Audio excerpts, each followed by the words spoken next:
How are you doing? Welcome, creators, to Creators on the Crest Frequency Friday Live with Stephanie. Welcome, welcome. Settle in, enjoy the fun.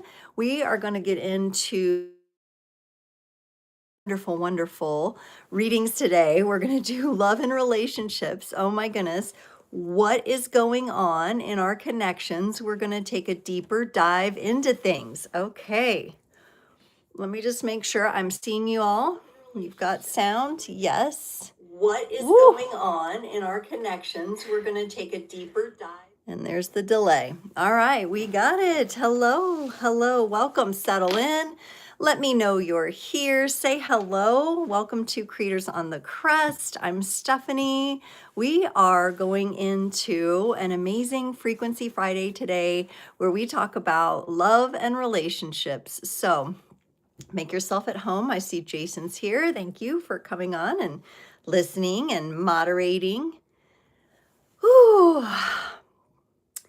I am not sure if the notification is going to go out. Sometimes it takes a minute or two. So last week it didn't go out, but people will eventually find us here. So all right, I have pinned a message to the top of the chat. Ooh, my nose is already itching. The energies are moving. I've pinned a note to the top of the chat. Today's readings are collective readings, not personal readings, but I did put in the date for the next series of personal mini readings here on the channel. Teresa from Your Self Evolved is here. Hello, hello. So grateful for you. How are you? How was your holiday? Let me know in the chat. Oh my goodness, my nose is itching and I'm starting to feel the heat. Whew, I need to get my water. These relationship readings are gonna kick off, I can tell.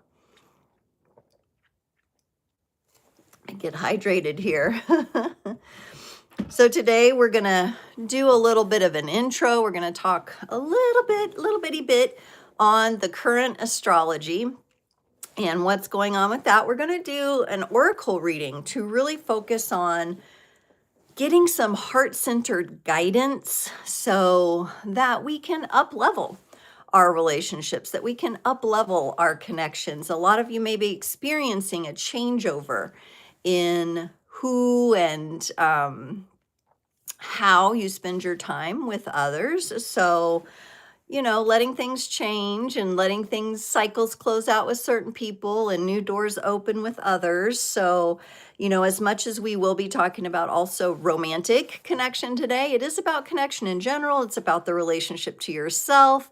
And Tressa's saying she had a great time with her family and many extended family. Wonderful. I'm so glad to hear that. Yes, because sometimes the holiday times can be stressful, right? So, hopefully we all found a way to not stress too much and share the love and come together and be in a place of gratitude. So yeah, very, very good. All right. All right, I think this might be, I did not get the notification. This might be one of those days where the notification, for whatever reason, is not being sent out by YouTube, but that's okay. People will eventually see that the live is going on here. So as you join, if you're hearing my voice, let me know you're here in the chat. Welcome to Creators on the Crest. I'm Stephanie. Creators on the Crest is where we rise with the tide and align with the truth. Okay, so that is our little motto here. And we're looking to really, really take a deeper dive into relationships. But before we do, let's go ahead and talk about today's astrology, the astrology of today and what is actually happening. So it's November 28th. Can we believe it? Oh my goodness. And today Saturn is stationing direct in Pisces. So Saturn's been in Pisces retrograde for a little while here, and it stations direct today. So all of those things that we've been learning about boundaries and communication and where I stop and the other person begins, where they stop and I begin, having those buffers, those shields, those ways of protecting and sanctifying our own energies, These now with Saturn direct would like to be put into practice. So if that hasn't already come up for you, because if you've been following along, I think it was several tarot and teas ago, we talked about the boundaries, and in the psychic weather forecast talked about the importance of making sure that our shields are up, that we're protected. I think one of the weather keywords was umbrella, making sure we have that shield of protection, that we're cloaked.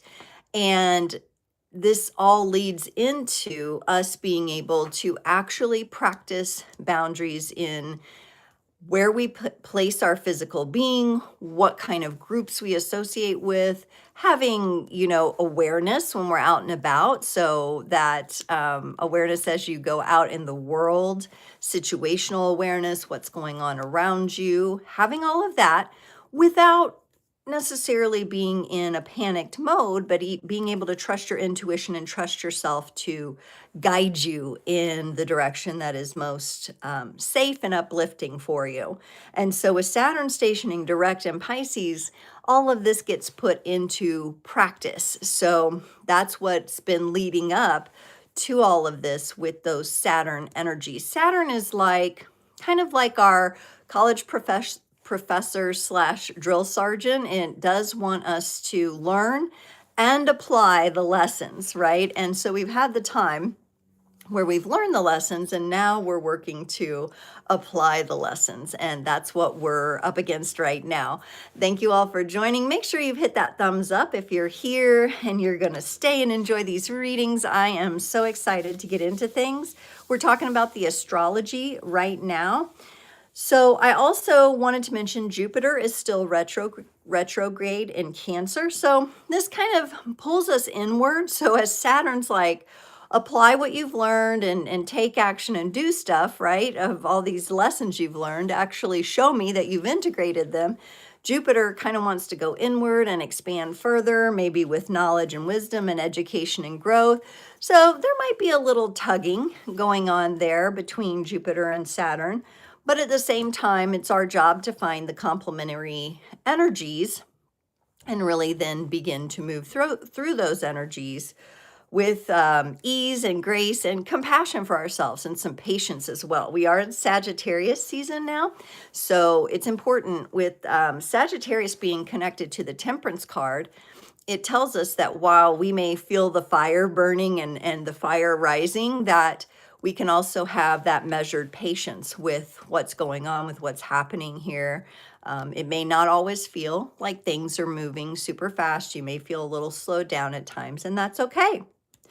We've got the moon. The moon is in Pisces right now. So not only do we have Saturn stationing direct in Pisces, we have the moon in Pisces, but it's squaring the sun and Mars in Scorpio.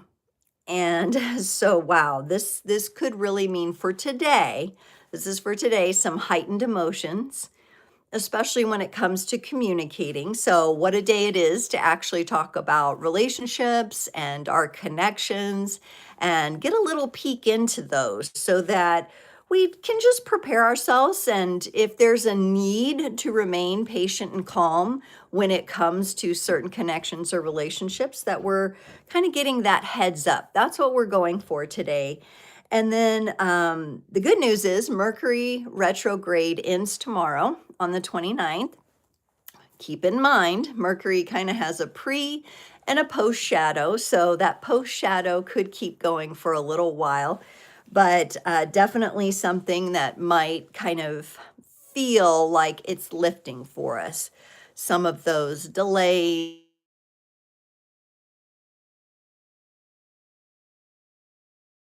Okay, I should be back. I am working off a new phone today, so got the iPhone 17, and I was trying to set the silenced mode, and I have the ringer off, but there's like a focus option you could do so that you don't get disturbed, but something still popped up, and I have to kind of get out of it because it will freeze me on the screen. So if that happens, I should be right back. It usually does not take me out of the live. So hang in there with me if you see my screen. We are still in the Mercury retrograde. So if you see my screen glitch, That's what's going on. Okay, we're going to kind of rocket fuel in here to the oracle reading today, okay? Because we've got to get through all 12 signs with the relationships and connections readings today. So I want to really anchor us in with some grounded energy from some different oracle decks. And we're really looking here and intending to receive some heart-centered guidance, right? We're looking for the highest and best path for our connections and for our relationships. And so that's really what we're going for here. Yeah, Trust, I know, no notification. It kind of stinks when that happens. I'm not sure why that's happening. It's definitely set the way it's always been, but for the last few times that has happened, where the notifications don't go out. But I'm going to trust that everybody who's meant to find the live will find it. Okay, so let me start a little Q&A. We'll see if that works today. What is your focus in relationships right now? So is there something you're working on? Are you working on finding a partner, strengthening a relationship? Are you working on communication? Are you working on something else? Let me know. Let me know. I'm going to try to post this here. I'm going to try to start a Q&A. And I don't know if you'll be able to see the little question on the screen. Sometimes it works, sometimes it doesn't. But let me know in the comments, what is your focus in relationships?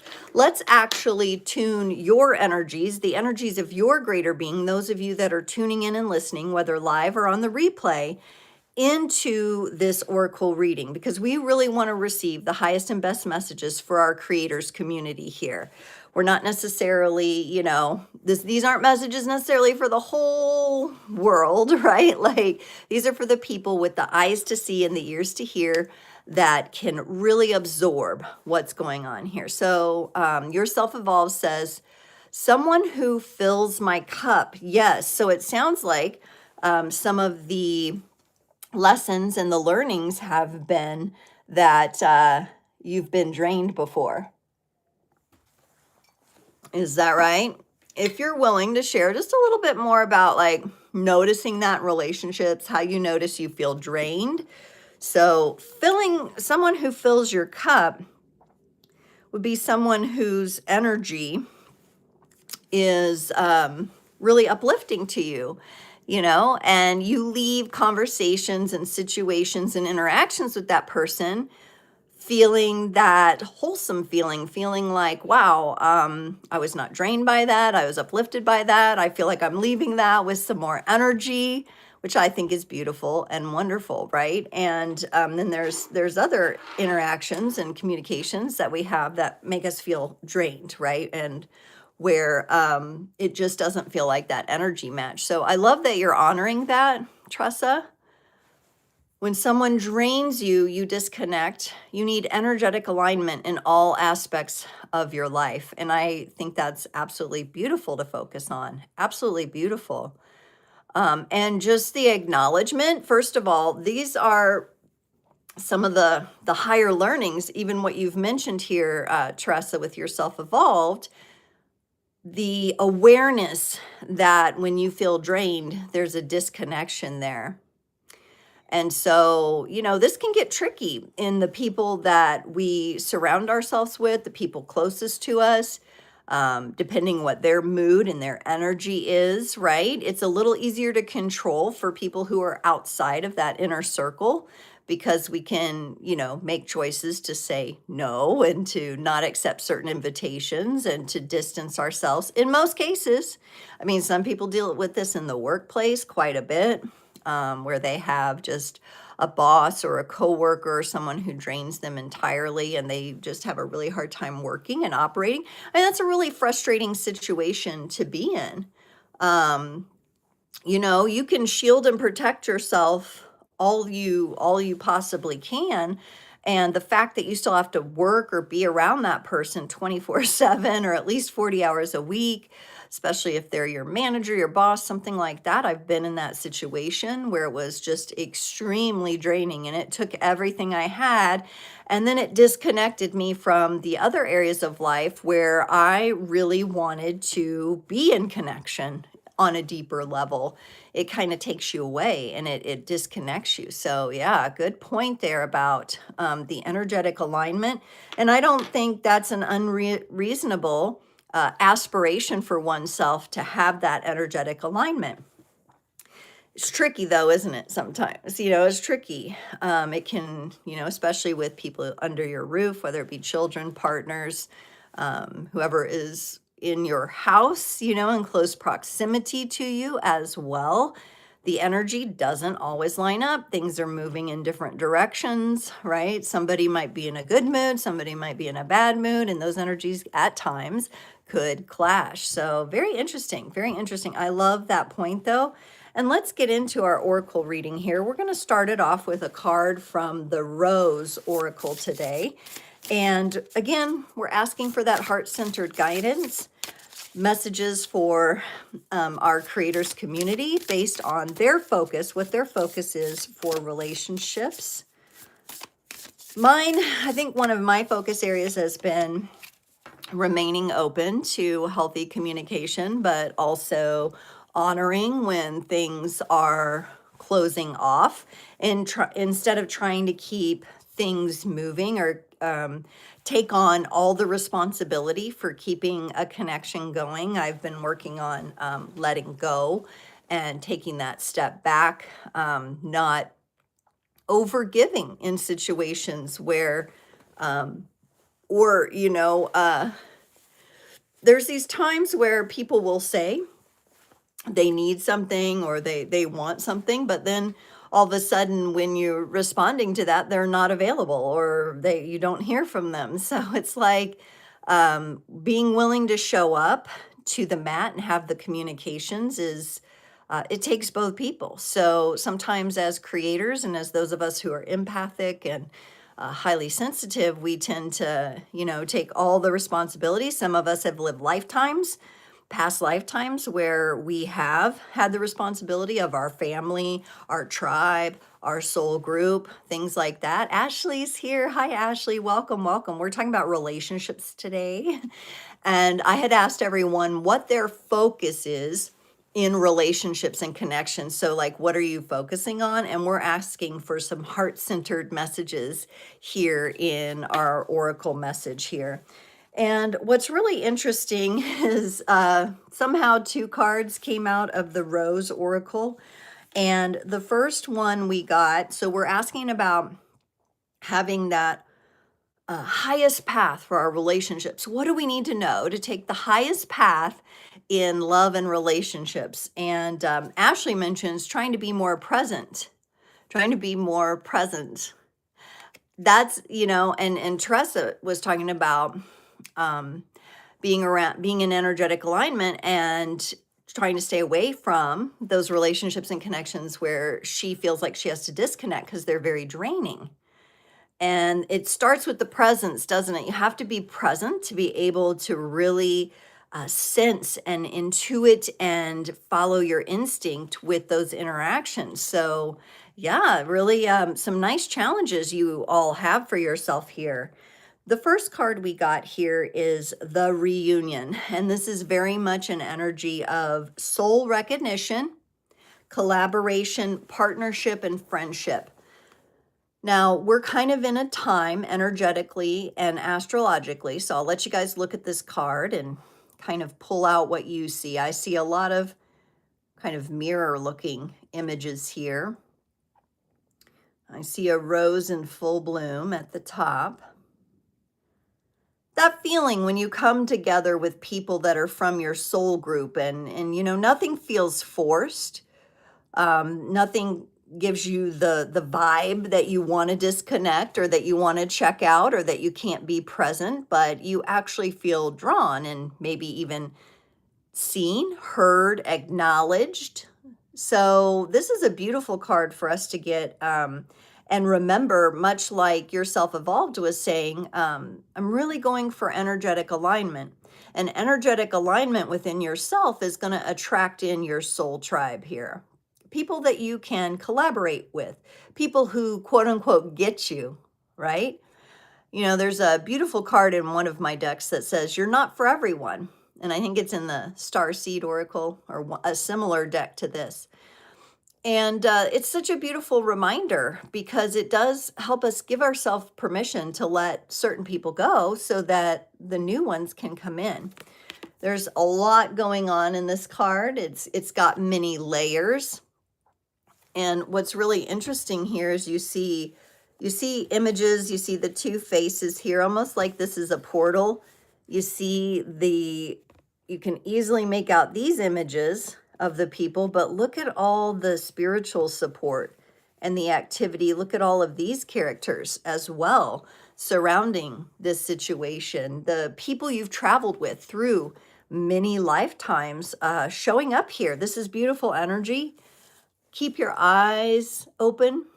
Keep your inner eye open. Keep your heart open to having more of these people come into your life. These are the ones that you're in alignment with. Now, it is true that sometimes people from the past will come in because we have something to teach them. They have something to teach us. So there is that kind of energy as well that can come up with reunion type energies. Sometimes there may just be a little something to work out at the beginning of coming back together, or, you know, the ships may pass and you may be like, wow, I really enjoyed talking to that person. And then weeks go by or months go by, and then all of a sudden they show up again. So, you know, this card invites us to just really be in our fullness, have a nice, full, open heart, and be able to approach our activities and our communications with that. And knowing that we want relationships that help us up level and support us up leveling in our own life. For everyone that's joining, welcome. We're doing collective love readings today. I'm going to be doing all the signs in the tarot breakout. I just want to remind everybody on Sunday, December 14th from 7 to 8 p.m. Central Standard Time, I will do free personal mini readings here on the channel. And please check that out. We have a lot of fun. It's like a power hour. Once in a while, I'll go over if I'm really feeling the energy, but try to drop in early if you have a personal question. Make sure you're subscribed because it is a special event for our subscribers. So make sure to tune into that as well. We'll go on with the Oracle reading with our second card that popped out here. Whispers of Mother Earth. Creativity, ideas, inspiration, artists, writers, and channelers. Very interesting. Whispers of Mother Earth. This to me really reminds me of one of the original soul's connections, the connection to our mother planet, the sacred agreement that we hold with Mama Gaia here to exist on her surface, to actually interact and have this experience on a planet that is very much alive in its own right. And our communication with that might be a little different than our communication with people, where we're talking to each other, we're having exchanges and interactions. It may feel more like a whisper, but it has the power to ignite our inner muse, to really help us stay grounded in what our gifts, our talents, our ability is, our art, our arts and sciences, right? So thinking about what it is that is your thing that you like to express. Perhaps for some of you, this is also an invitation to try something different, to act on an inspiration that you've had lately, especially as it comes to your purpose and what you've connected to with that, because it really looks like Mother Earth is our ally here. And since we're talking about relationships, she is probably going to be an amazing helper in getting us connected with the right people. So sometimes we forget that we have an instant ally as we connect with nature and Mother Earth. It may not be the loudest voice we hear in all the commotion and energies that we face day to day. So this is a reminder, listen for those whispers. And, you know, if you're ever feeling disconnected or that you're having trouble staying present, really relying on our planet and nature and all of the beasties and the plants to help you, the trees to help you, the sun, right? Like how we interact with all of those systems will assist you in building healthier relationship with yourself and then with others. That's the way that the cookie crumbles. That's the way that it flows. Okay, we're going to go into the romance angels deck here. So let's get a message for our highest and best path with communication, relationships, our connections. What are the connections in our life about? What are some heart-centered messages, even if they're more challenging messages? I kind of feel that vibe in here, but we'll see. We'll see if it comes up. Ooh, now interesting. We got the wedding card. This situation involves marriage. So for some of you, you're looking at your own marriage or your own commitment. If you're not married, but you're committed with someone, this is a commitment energy. Or maybe this is something that you're attending, or even this is something that you desire, right? You desire this level of coming together. And so our hearts are speaking to us about marriage. And I'm also getting vows, like what were your marriage vows? Or what would your marriage vows be if this is something that you desire? What are you committed to truly? Not necessarily what you've been taught or what you see on TV that people say. Yeah, I'm getting a lot of kind of like disruptive energy here. And it would make sense as we are really looking to evolve our connections and take the highest path. We may find that marriage and commitment takes a different form. It has more depth. And so really personally for each of you, I feel like this comes with your very own reflection on it, your own unique reflection. Something really interesting is my partner and I are not married, but we are very much committed. And that just happens to work for our situation and our belief structure and systems. And we're aligned with that.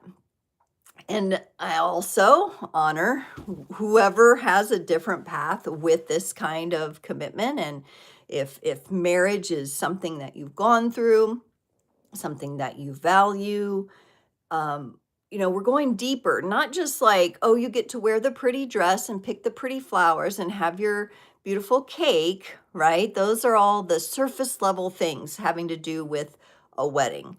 But what does it truly mean to you? What are the vows? What are the commitments you're making to yourself and to how you will be and respond and show up in a partnership? Right? So this could mean a marriage between, even like if you think about soul family and friendships as well.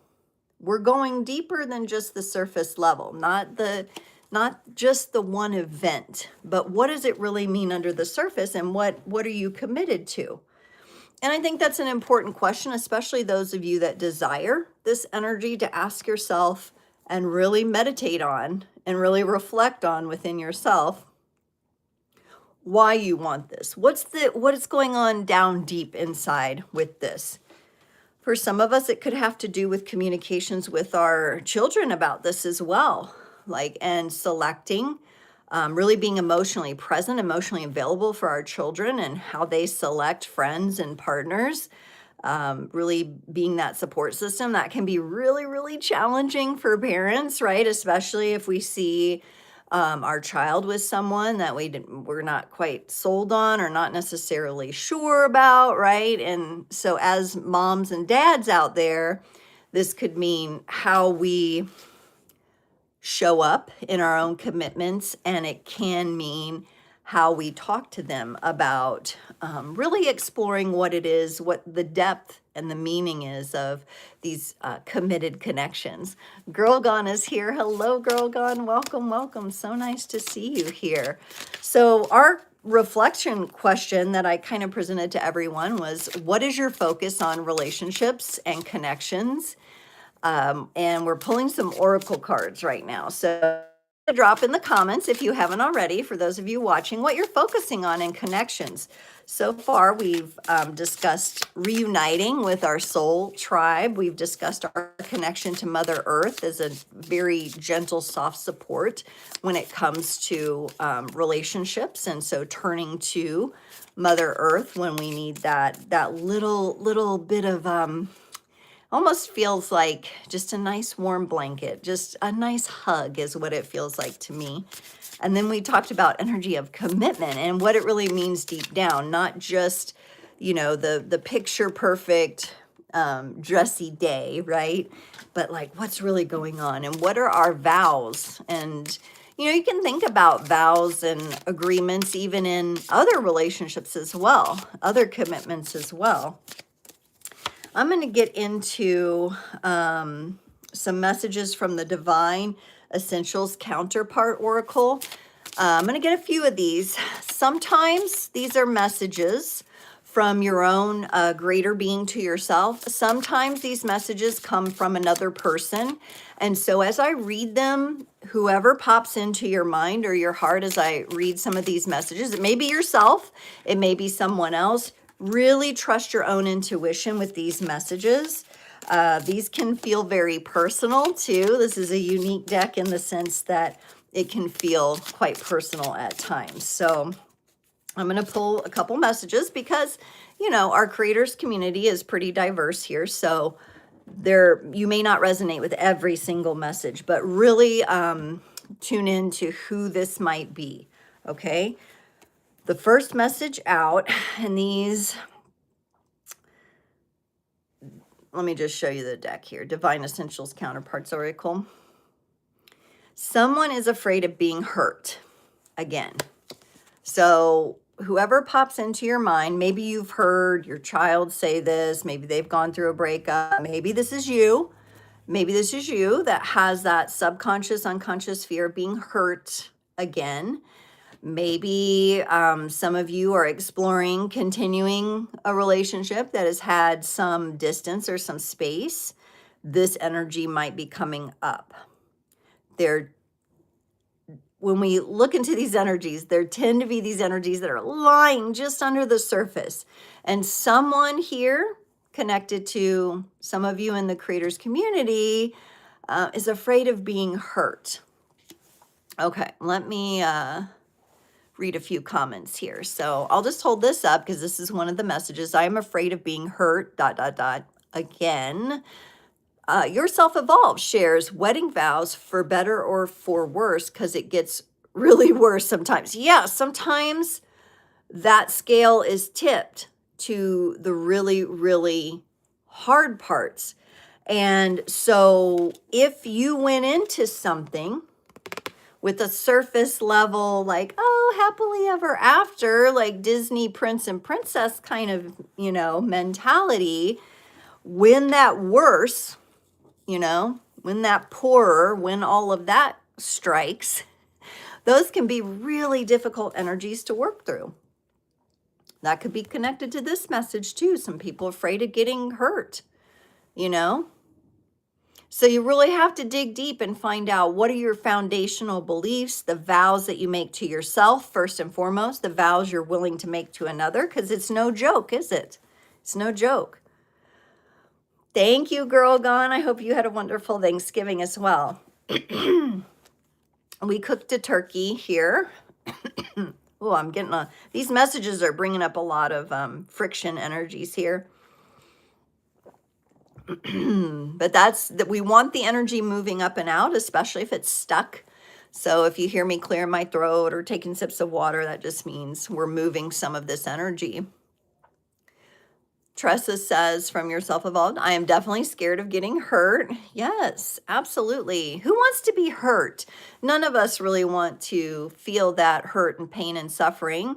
Even though that can be a great teacher, remember our astrology today is that Saturn is stationing direct in Pisces, and Pisces is a very deeply feeling energy. So it's a great day to reflect on those subconscious fears and see if we can just kind of like, let's, you know, just kind of move the energies a little bit, move it up and out. understanding and understanding what caused that fear, right? Some of us have very legitimate things that have happened and situations that have happened. I mean, you're not just afraid for fear's sake. You've actually gone through something that hurt you deeply, and you may still be working on it. Sometimes things that hurt us on those foundational connected levels can be the things that take the years to kind of resolve, right? It may not just be that quick fix. One counseling session might not fix it, right? We have to get really real with ourselves. We have to go through processes and rites of passage with ourselves, right?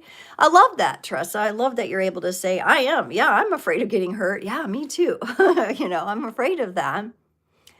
And at the same time, how do we keep our heart open, knowing that that open heart can remain a beautiful protection for us, and that we still came here to give love and receive love, right? So that fear will want to come in and let our ego know, hey, don't do this, scary, scary. You might get hurt, right? And then we tend to kind of like shut down, go inside ourselves. We won't stay present with our situation. Things like that, especially in active relationships where you're communicating on a daily basis. Girl Gone says, you went into your records, your Akashic records, and you found out you've had many past lives. I'm not surprised on that. A psychopomp. And you're learning, now you're going to be learning how to use your gifts to be a shaman. That's beautiful. What's a psychopomp? I don't know what that is. I almost want to say psychopimp. I'm like, what's that? I'm not familiar with that term. So let me know what that is. That's very interesting.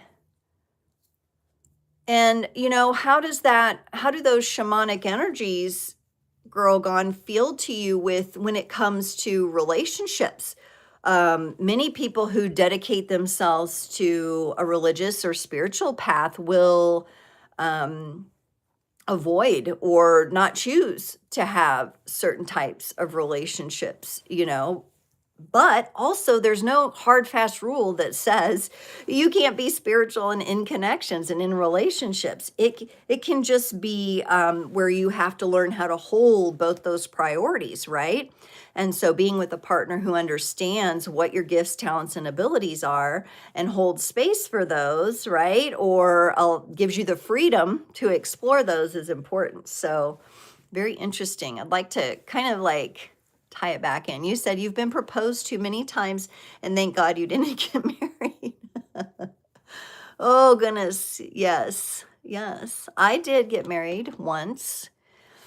And I had the marriage annulled very quickly, I think within, under 5 months after. I was very much operating in, this is what you do. This is what So the first person who proposed, I was just like, yes, and like, instead of really trusting myself and really asking myself, not only like, am I ready for that, but is this the right person for me? Is this someone I truly want to commit to for the life, And it can be hard because we're going through a time of great evolution. People are changing. Sometimes one person in the partnership evolves and grows and the other does not, or they just grow different directions that don't energetically match up like they once did. So this is where we have to weave in some grace and some love and keep our hearts open to ourselves and our experiences and our lessons. Yeah, maybe someday, right? Because it probably means more to you. Oh, it's a Grim Reaper past life energy, interdimensional. Yeah. I have a mentor that I've worked with quite a bit, and his name's George Cavassalis. He's out of Australia. He has a website called Our Journey Home, I believe. And one of the most important things I gathered, and this, he's been mentoring and teaching and sharing his experiences for years, but it really is about like knowing yourself and accepting that through your many incarnations or your dimensional experiences that you have been like the best of the best, okay? But also you've been the worst of the worst. You've been exploring the polarities, and honestly, it really helps you accept yourself on a much deeper level. It helps you have compassion for others. It helps you be able to lead and to guide others when you acknowledge that for yourself. We live in a universe of contrasting expressions. So I always found that to be a really interesting reminder. A lot of times people don't want to admit or don't want to take accountability that they've done something wrong. You know, we hear that all the time with kids. You know, they'll do something right in front of your face and then they'll say it wasn't me, right? It's kind of that like immature energy of not being able to take that radical self-responsibility. And here you are, you're going into like the depths of hyperdimensional energies, and you're really turning yourself inside out. And you know, we have to look at that and say, I haven't always been, you know, the kindest person. I've maybe misused power and energy in the past. I may have caused harm, right? So a lot of times, you know, we carry that wounding as well. We carry that responsibility as well, and it can be something that at first might be a little hard to stomach. But that's the true great work, is being able to understand and understand yourself as a multidimensional creator being. And if we're really going to evolve, we have to take all of those parts with us. We have to integrate those things. We have to, you know, Saturn comes in, right, with what we've got going on today with Saturn direct in Pisces. And we're admitting these things, we're accepting these things, and then we're, you know, transmuting and transforming those things to lift us up into the new part of our journey. If we've had some darker experiences and they've gone pretty deep, that opens up the opportunity to go to the lighter energies and the lighter sides. And this is all about our evolution. So I think that's beautiful that you've really had this profound, really, recognition through understanding deeply your own records. And you know, since we're multidimensional, we're like a library. It's all in us. It's not someplace we go outside of us. It's all within us. And Girl Gone is saying exactly, yes, seeing threes, and I'm 3-6 and live live in 3 points, Tucson, which is a vortex. So you're in your element right now. I'm really excited. Yes, I'm really excited for you. Okay, let's get back to these messages, but I thank you for sharing. And as you feel called to comment, please comment. I do try to reference as many of the comments as I can. But we're on the divine essentials counterparts. So we're acknowledging the fear of being hurt. You know, for some of us, it could be acknowledging the fact that we've hurt someone else as well, like accepting that and having, you know, maybe going through those feelings of regret and forgiveness within. That could be it too. All right. So we're trusting these messages. These messages are either for us or someone close to us, or someone, you know, that may not be close to us anymore, but still thinks of us. Your hands are magical. You always know exactly where and how to touch me. Woo! So for those of you with physical touch as your love language, this is important for you. The first person or whoever's energy pops in for you, right? Very tactical, very sensual feeling here, getting a lot of Taurus energy come through here. Maybe with you learning shamanic practices, maybe it's your magical hands, Girl Gone, that are coming online, right? Or you're channeling and allowing those energies to come through the hands. So kind of a really cute little warm, sensual message here. Hands are magical.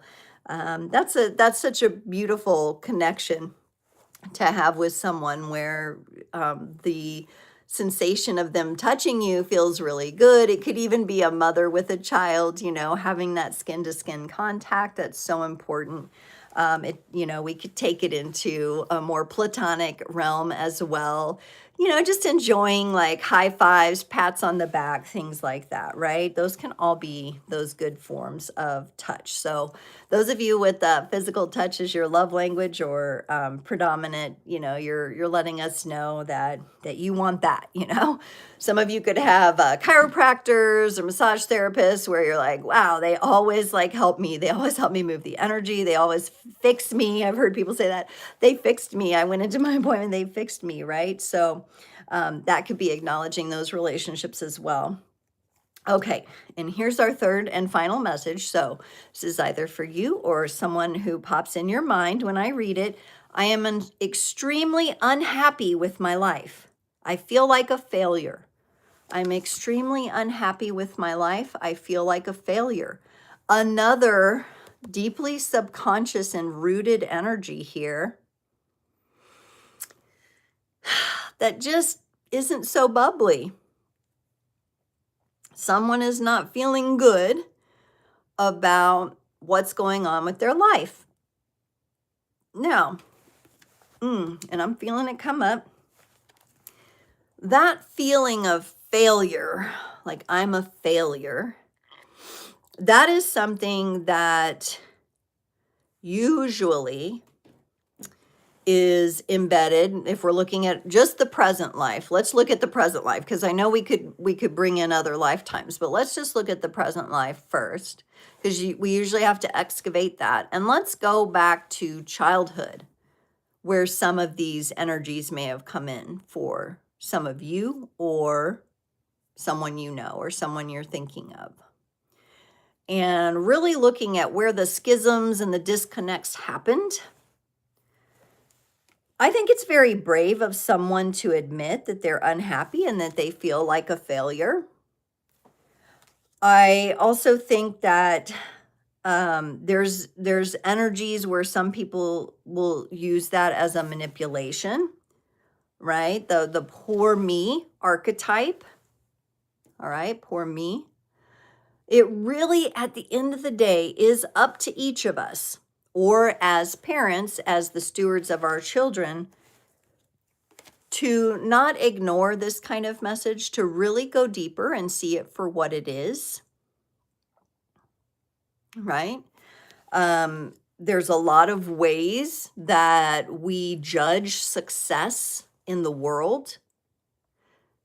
And at the same time, what we so easily forget is that this world is evolving rapidly.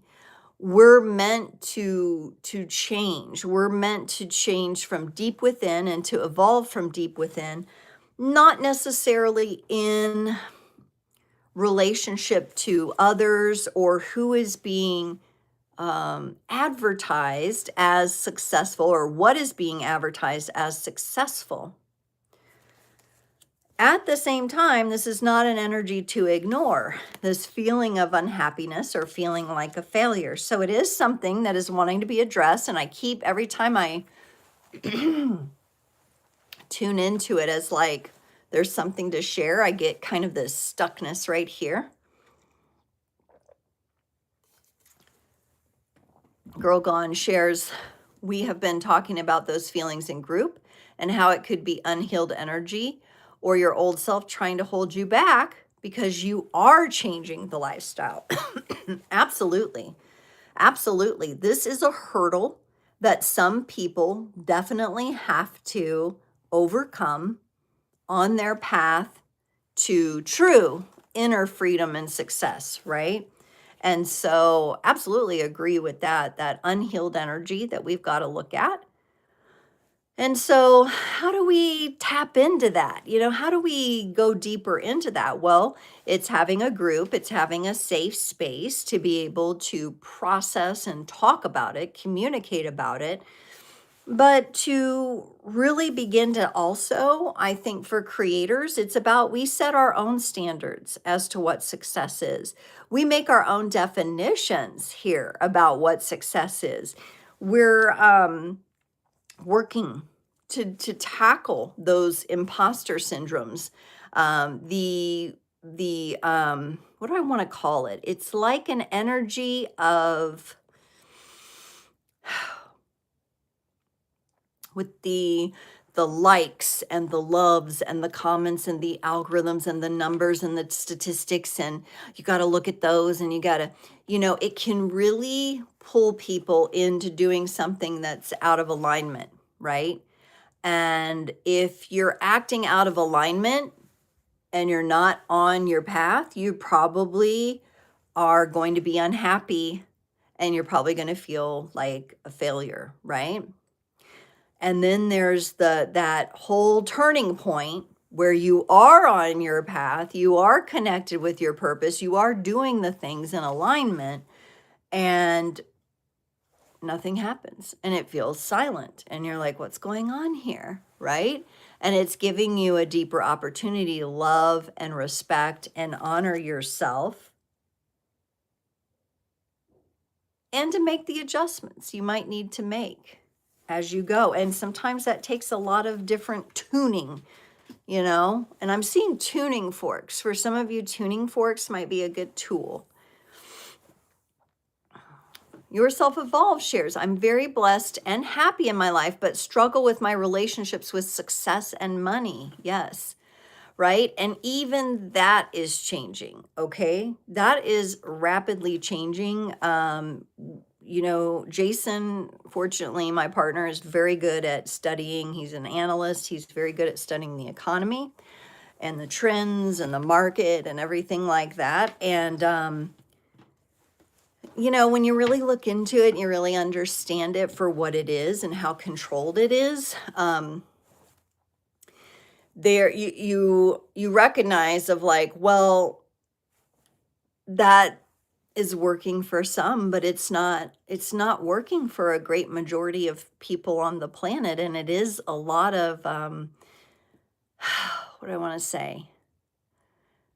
The foundations in which that is rooted did not really have everyone's best interests in mind, certainly not everybody's freedoms in mind, right? And distribution of resources, right? So it's so easy, because still day to day you need to be able to provide and meet your needs and have your shelter and buy groceries and do all those things, right? There's going to be, I think, going into 2026, what I'm seeing in the astrology, what I'm feeling in my soul, is that we're going to be redefining this.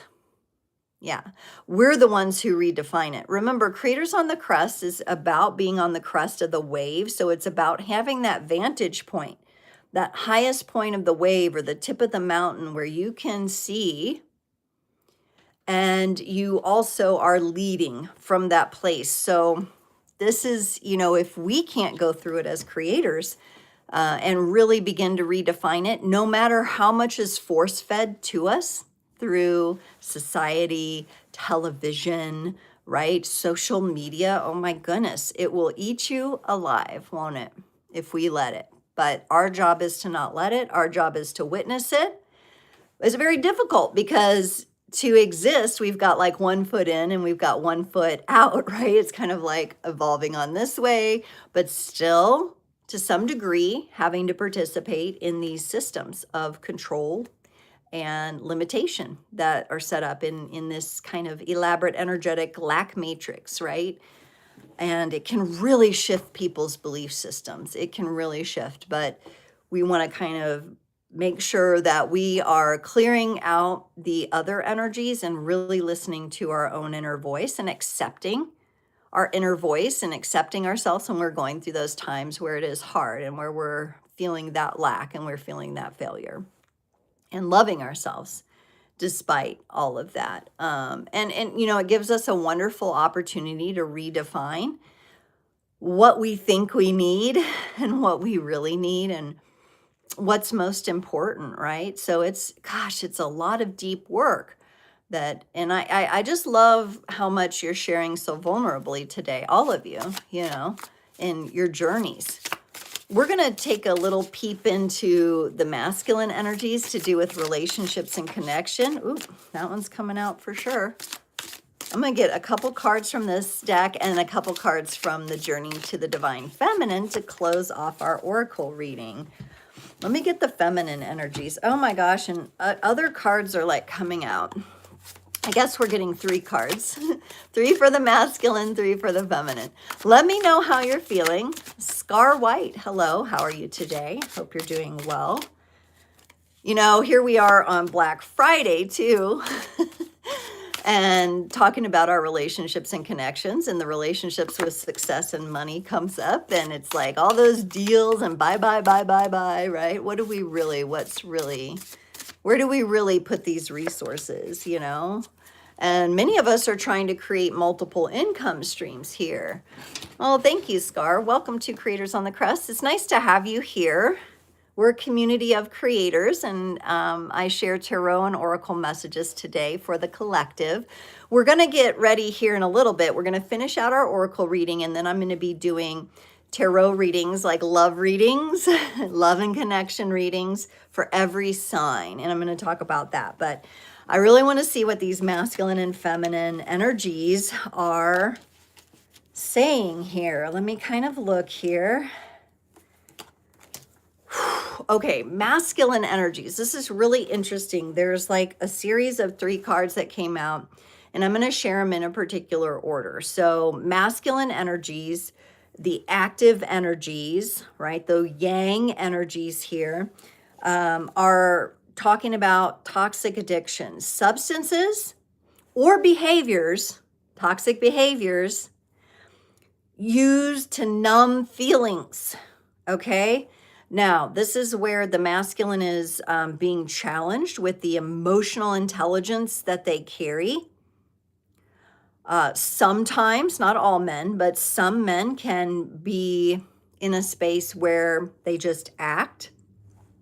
They're just taking action instead of tuning into how it feels and keeping present with how it feels. This examples here, drugs, alcohol for sure. I've talked about alcohol on my channel before. Y'all know what I think about that.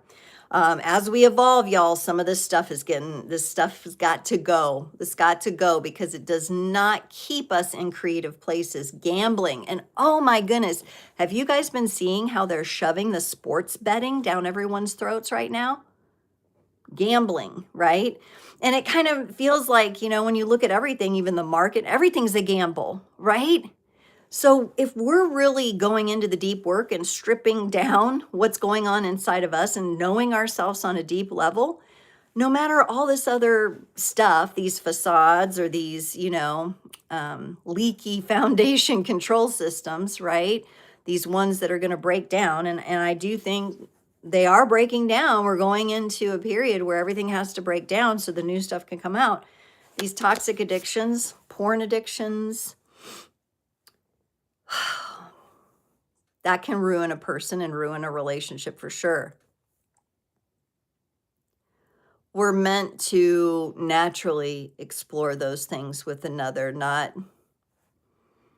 through an addiction, not having to watch a screen. And I mean, there's something going on. I'll just say when it comes to porn addictions, for this coming up on the masculine, so I'm going to say the men. First of all, just the fact that it's being used to discover, you know, what to do, instead of a man knowing his own body and being patient with a woman and his partner and getting these two getting to know each other and come together and learn each other in a very natural way. There's just a lot of force that goes on there, and some men have themselves so wrapped up in that it takes over their whole life. They can't have pleasure unless they have something on a screen. And it's just extremely damaging, extremely damaging. Okay. Like I will go and, like, you know, quote unquote, die on this cross. Alcohol, damaging. Okay. I'm not talking to you all who enjoy some champagne on the holiday or whatever. You'll have a mimosa, Bloody Mary here and there, whatever. I'm not talking to y'all. I'm talking to the people who are relying on this stuff, numbing out their feelings. You know, there's also people who rarely drink, but they have an unhealthy relationship with alcohol. So the rare times they do, they just go off the charts. So you can't always judge it by the frequency. It's just some people are more obvious with how frequent it is. Some people hide it, right? This stuff has got to go. This is not going to feed into the creative energies of our evolution and the highest path of our relationships and our soul connections. The masculine's admitting that here, coming up in the energies. It is what it is, guys. It is what it is. Ladies who's been in relationships with guys who show some of these behaviors, you know, I'm having a very hard time with my maternal lineage because my grandfather on my mom's side committed suicide when she was 7 because of gambling debt, we think. And who knows what he was tied up into. And this is something, you know, I carry anger about that. I'm angry at him. And I'm working on that. Like, I feel the anger inside of me that has been passed down. My grandmother, my mother, probably even my great-grandmother, because she probably thought he's being a fool, right? Like, so it's a lot. Each of us has these situations. We carry these things, even ancestrally. And we have to be willing to really not numb those emotions, but actually go there and start dealing with things, even though it's painful. Find that safe space, find that group, find that community where you can say, I've made this mistake, and have other people understand and witness you and support you through that, right? But yes. Hi, Crystal Lynn, how are you? Welcome to Creators on the Crest. Okay, the masculine is also showing us trigger. Whew. Okay, so we've got the toxic addictions. There are triggers, so we can blend it in with the toxic addictions and talk about how masculine energies, you'll have to be aware of that. What's triggering you to want to numb? What are the deeper emotions that might be triggering you to numb? Allegedly, hello, welcome to Creators on the Crest. We're doing an oracle reading for the highest and best guidance and heart-centered messages for the evolution of our relationships. And the masculine is showing us some tough stuff here. Toxic addictions, triggers. I mean, you just look at his face, he's stressed. Looks like he might jump up and let it all out. For some of us too, some of you in relationships, you may have the masculine or the man in your life make a confession. Take off a mask, be more real with you because they're being more real with themselves. This could, for some of you, also show up in your families, your family of your birth family. I'm getting that for some of you, uncles, cousins, struggling here, all right, in these energies. But it's, you know, this is a good start. The confession shows, hey, I'm gonna, you know, the mask is off. That's the first thing. The mask is off. We now see your behavior. We see what's happening. Then we have to determine, what are you going to do with that? And for the people in your life, how are they going to see that you're not just making this confession for attention, but you're actually going to take the steps to resolve it, to heal it, to shift gears, to reclaim your vital life force back and stop giving it away to drugs and porn and alcohol. Right?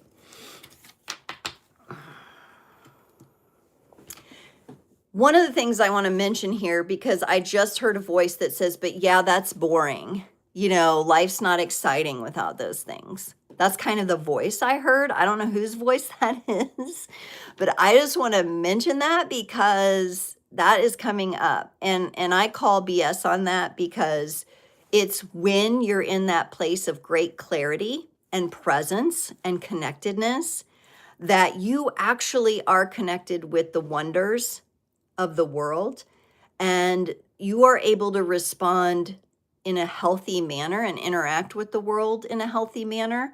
Yeah, at times, at first, in the short term, it might feel a little boring. You might be like, oh, what do I do now? I'm not partying anymore. You know, what do I do with myself? There are so many things you can do, okay? Even with very little resources and money in life, right? And you just open your door in nature, and right there is a whole world of opportunity for you. Get in connection with the health of your body. There are so many things that you can get excited about, okay? And you're going to be doing it from that truly authentic place, not the place where you have to wear the mask anymore. Now, some of you women might be or have been in connections with people that have been in that cycle, right? Could show up in different relationships for you. Let's see what the feminine energies are saying, because I'm really getting a lot of vulnerability coming through.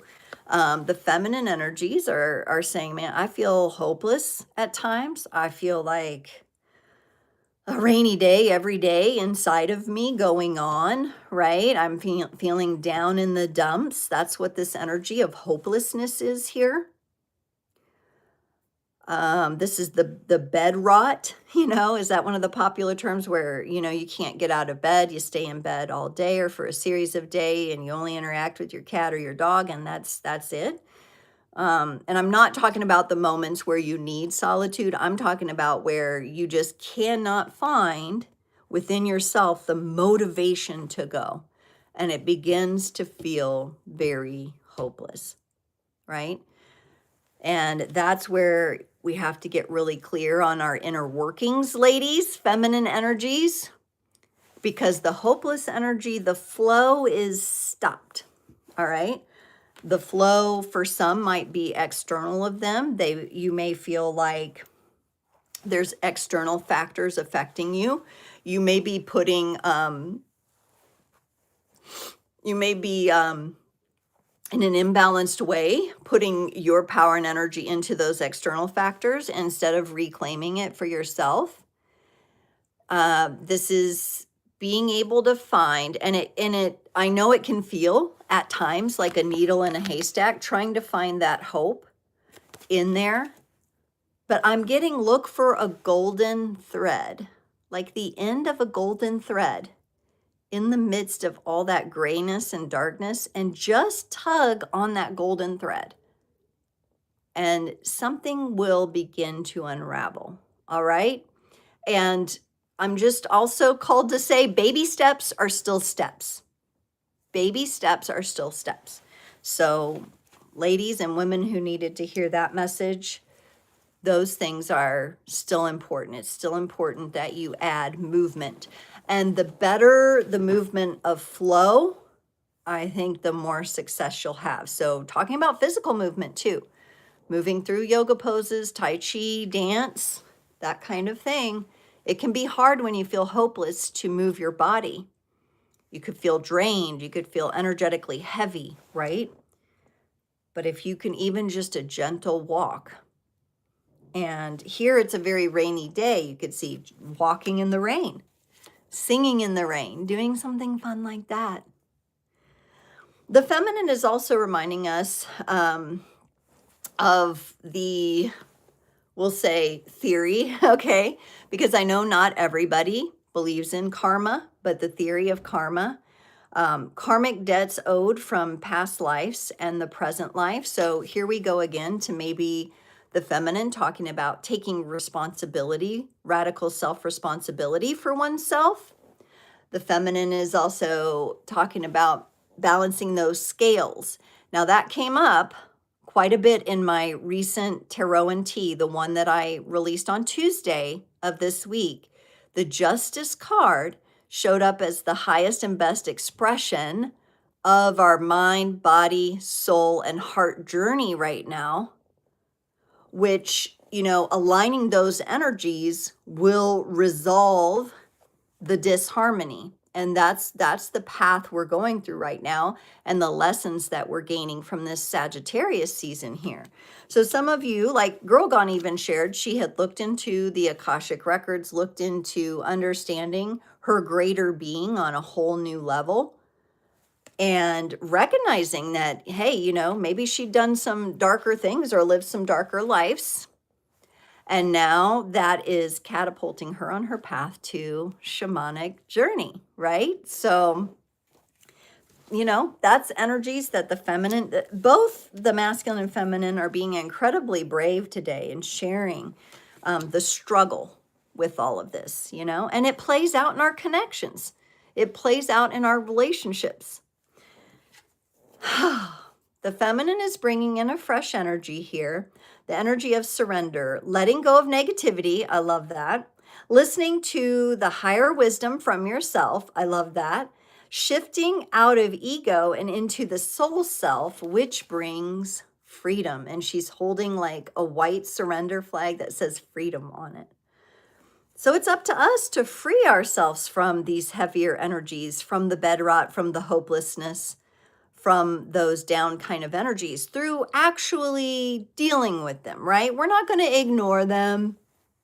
We're not going to push them aside. We're actually going to acknowledge and just surrender into where we're at with the journey here. And I just love that she's out and she's looking at the ocean. This again is speaking to me of the relationship with nature and how important it is. We got that card, the Mother Earth card, the whispers of Mother Earth, and how important that is to feel that freedom. You know, if you've ever had the opportunity, the gift of being able to stand by the ocean or a large body of water and just take it all in. Just spend time gazing and the ions from the water, the wind as you know, you're hiking in the mountains, and the air, and what messages are being brought to you.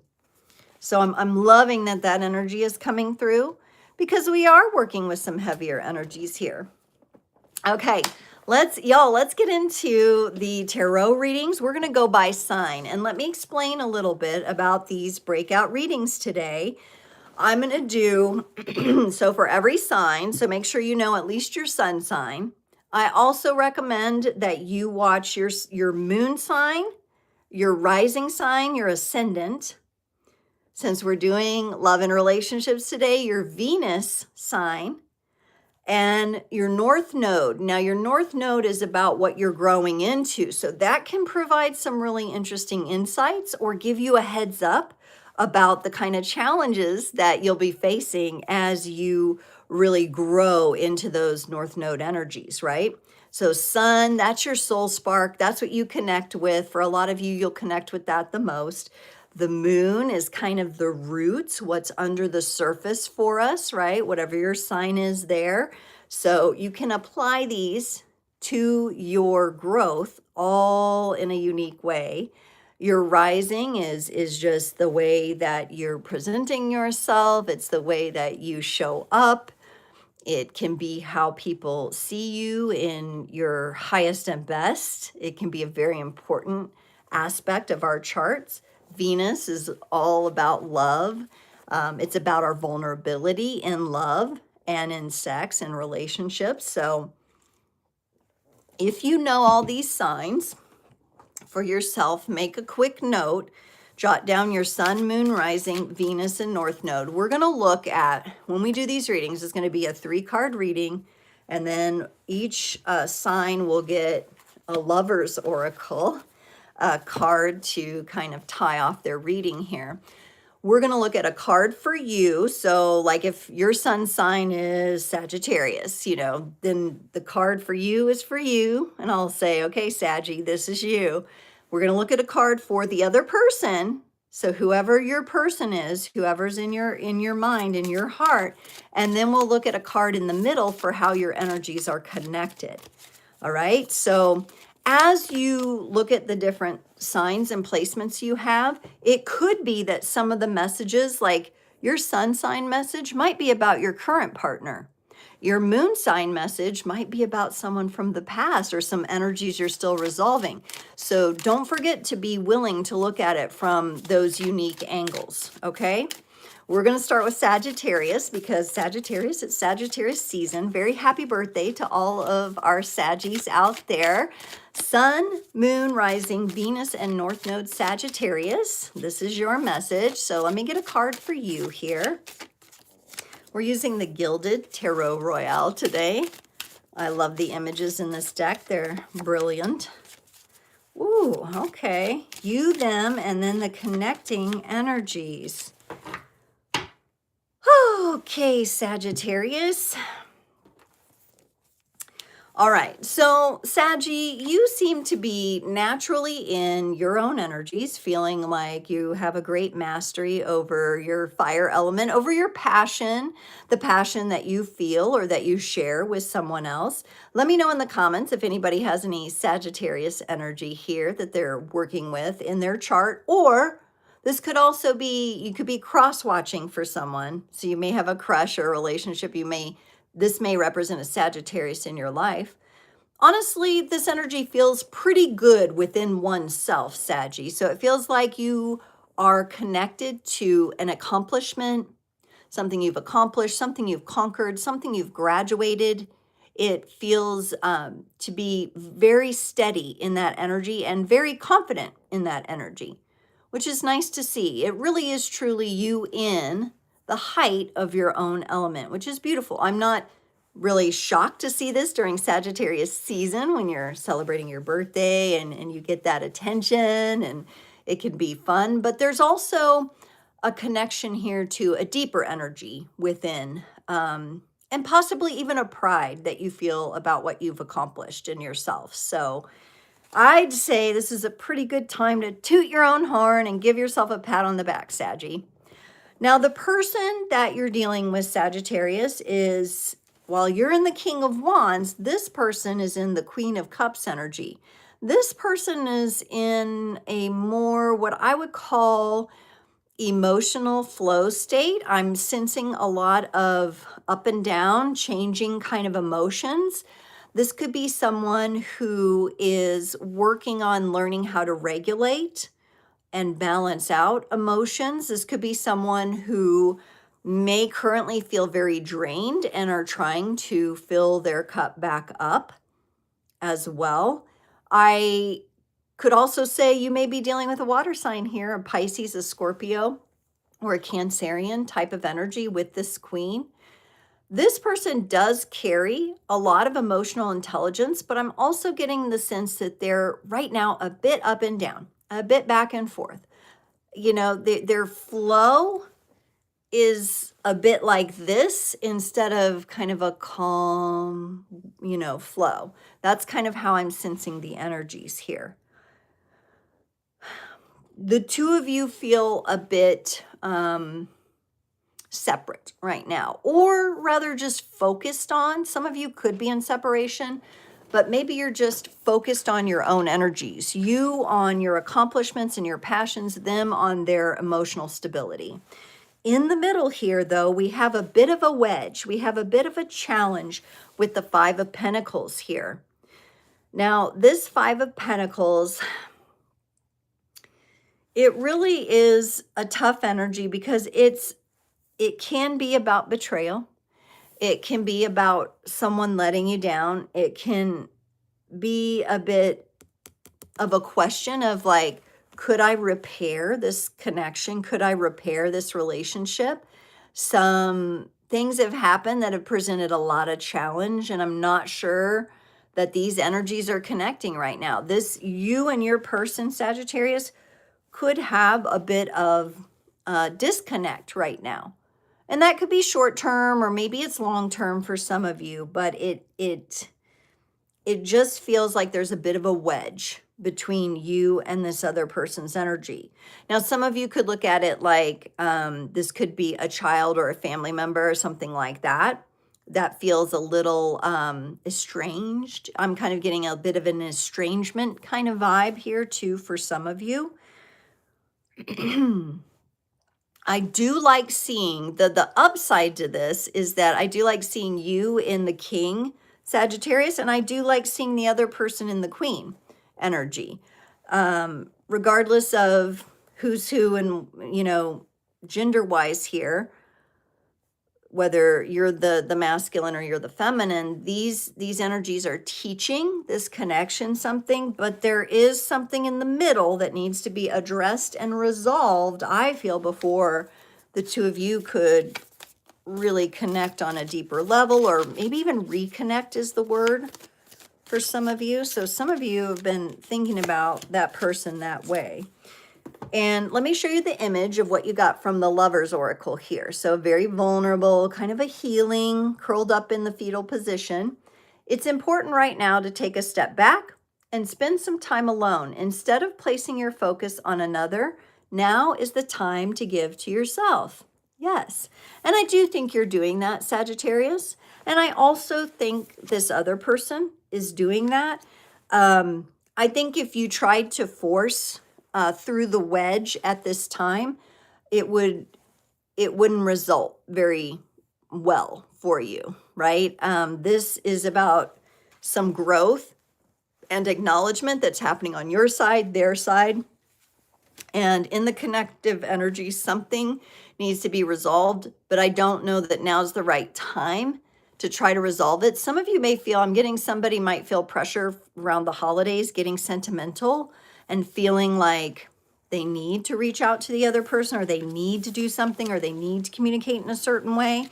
But I would say, no, this is something that, let's take a little time with it. I feel like use some of your Sagittarius temperance and your patience to let that relationship unfold naturally. And right now, both of you are working on yourselves. And that's okay. We go through these phases, right? This may be a phase for right now. Okay, Capricorn. Capricorn's up next. Let me know in the comments. Let me know if you're still here. And maybe what sign you're waiting for. What sign are you waiting for? Kind of going around the astrological wheel, but I'd be interested to hear from you. What sign are you most excited about, or maybe cross-watching for? Let me know in the comments. Give me a little heads up there. We're getting into Capricorn here next. We're looking at your energy, their energy, and the energy that connects. Capricorn, I'm seeing something really nice here, honestly. Emotional, maybe a bit more watery than you're used to, Cappy. Ashley, you've got that Capricorn moon, so that might really pull you into these feelings. But it does feel like it's connected, Capricorn, to your emotional freedom as well. You got the Eight of Cups. Beautiful. The Eight of Cups here, it is about walking away from something. It is about an ending. But I love here that the character, first of all, the walking stick is a wand. So someone has chosen their purpose and their passion here, or you've chosen that.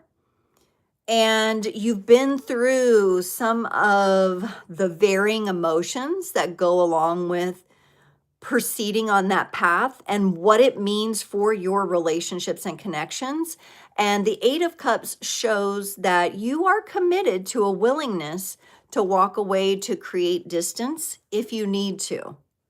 So if you imagine your relationship or your connection, whichever the primary, whatever, whoever's sticking out to you here, or whoever's coming into your heart with this, you're willing to make the best choice for yourself.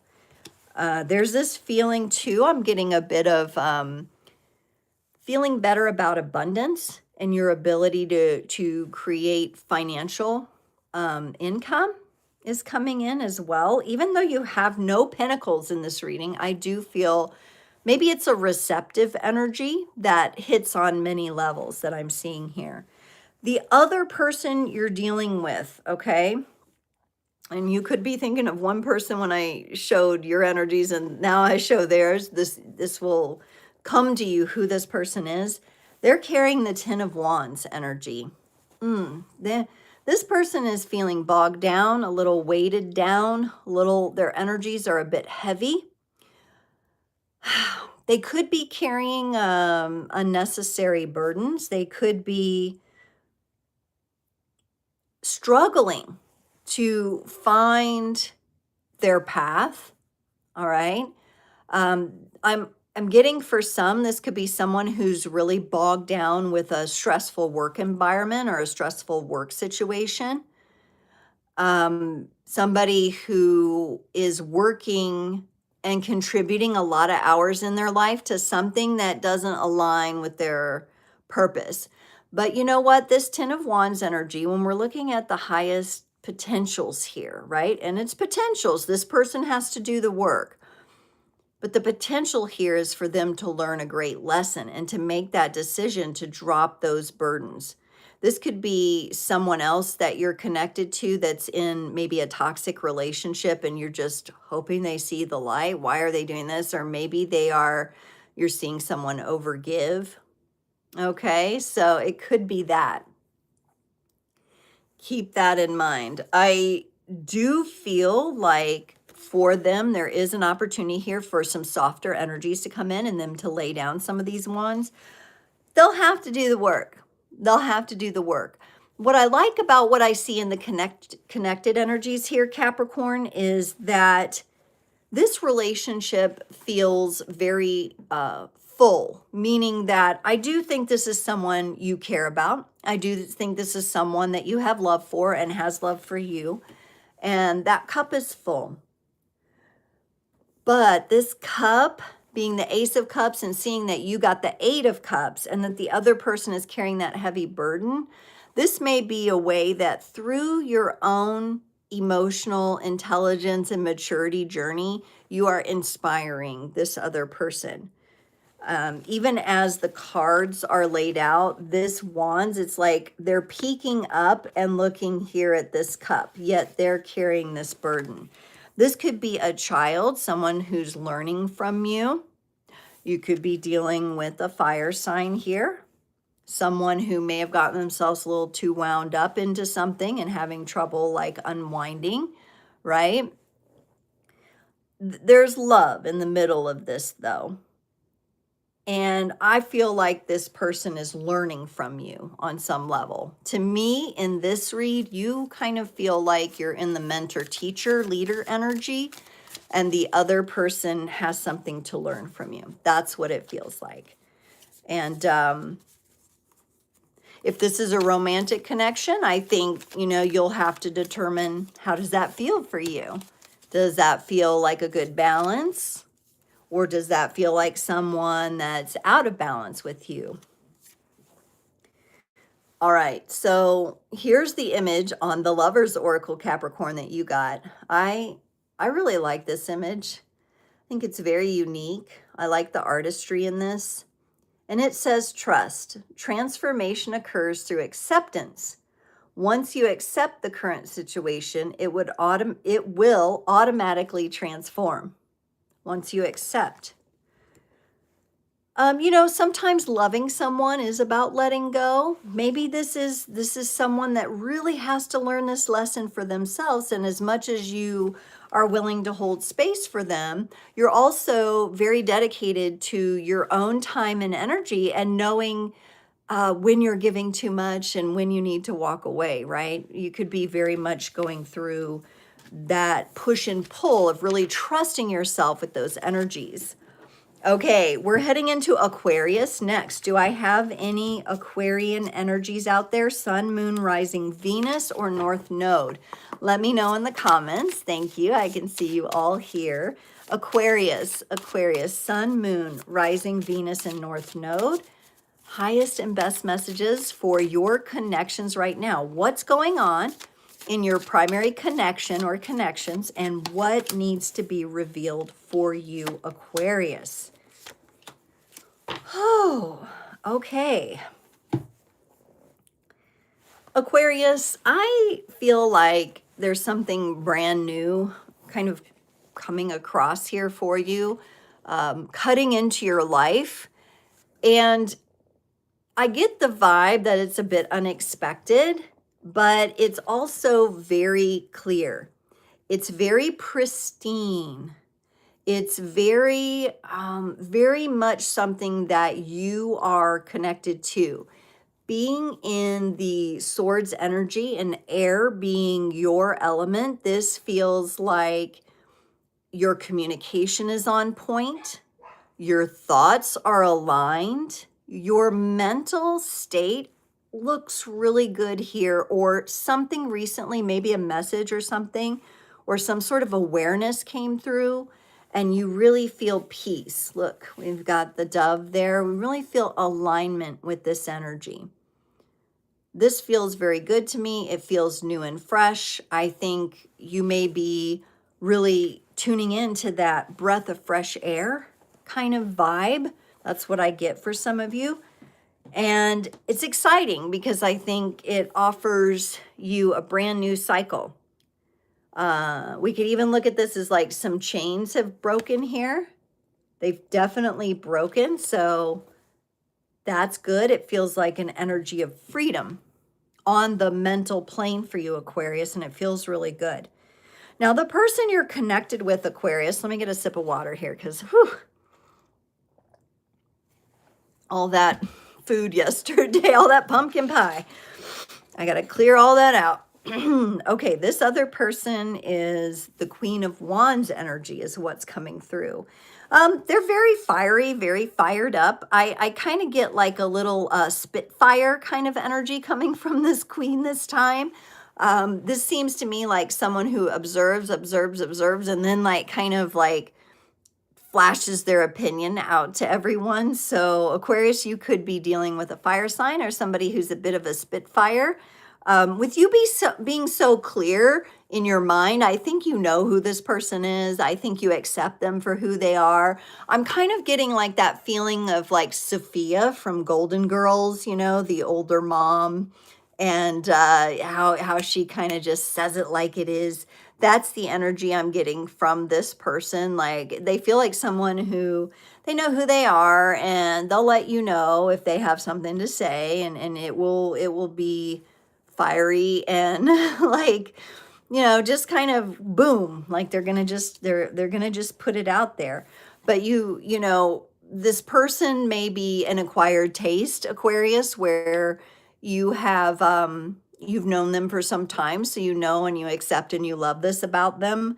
But other people, they could be struggling with their other relationships, so you may be providing support and acceptance for them as they struggle, Aquarius. So this Queen of Wands. There's a lot of empowerment there, but there's also an opportunity, I think, maybe the Aquarius, you're helping this person with the opportunity to maybe study their environment with a bit more restraint so that they can redirect their fire into, you know, their creative passions instead of maybe toward others. I see you helping them make different choices somehow. AM says, that's my daughter, and she loves the mom character on Golden Girls. Yes, Sophia. And here's the thing, Aquarius, this is beautiful energy because you are accepting and seeing and acknowledging this person for who they are. And at the same time, I think they've bumped into, you know, some emotional difficulty, because in the connection here, I see you supporting them in making choices with the Seven of Cups here. Sometimes they may choose the barb instead of the rose, right? The thorn instead of the rose. And maybe this has gotten them into a little bit of, you know, mischief and trouble in the past. Honestly, your energy with theirs, where normally air and fire come together and like the oxygen feeds the fire and creates a big spark, that could have been how things were. You could have bumped heads with them, you know, growing up or in the past, but there is an acceptance here, and there's a willingness to stay present and support them in making their choice. I don't think you're going to make the choice for them. You're very clear in your own energies. I think you're really working on staying clear in your position in this person's life, in this connection. But you are holding space. You're providing a sacred space for them, even if the next choice they make kind of gets them into trouble or mischief again. Let's go to the Lover's Oracle. Some of you, you know, you could be dealing with, if it's not a family member, it could be a romantic partner as well. Maybe somebody also, Aquarius, that you find you're attracted to that's not what you would call your normal type. I hear some of you saying that, oh, they're not my normal type. But, you know, sometimes those can be really encouraging and helpful. And here's the message from the Lover's Oracle. And it says, if you could do anything, what would it be? The answer dwells in your heart, not in your mind. For the heart is the gateway to the soul. And I love that because in the middle of the connection, we have the cups energy and we have the heart. That's what binds you. You are very clear in your own mental space right now, Aquarius, and there's something very new. Maybe some of you are finding new ways to relate emotionally to this fiery kind of spitfire energy here. And through this connection, you're both learning the love that lies in your heart. It's got a greater purpose here. I like that energy. Honestly, it feels like you're in a good place in the relationship. It feels like you're on a pretty good path together here with the dynamic that's going on. Feels good to me. We're moving on to Pisces. Do I have any Pisces, Sun, Moon, Rising, Venus, or North Node energies? Now, we are holding space that today, Saturn stations direct in Pisces, and the Moon in Pisces is square to Sun and Mars in Scorpio. So Pisces, you're already a sign that feels a lot, but I'm getting a tenderness here. I'm getting a tenderness. Let's see if it's coming through in your connections. What does this connection want you to know? Yeah, you're shielded up. You're armored up, Pisces. Oh, how interesting.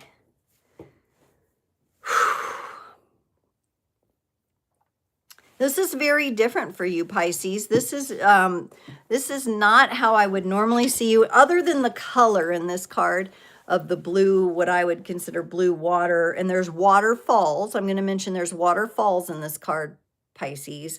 But you're in the Knight of Swords energy. Wow. Look at this card. Amazing. We have the water in the background there, but we have you taking some sort of rapid action here with the Knight. The Knight of Swords moves pretty quickly.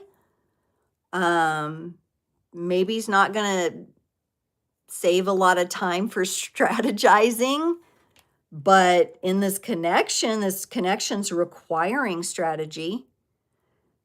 This could feel like you making an offer of love or just communicating in a very loving way to your partner. You're very determined to do this.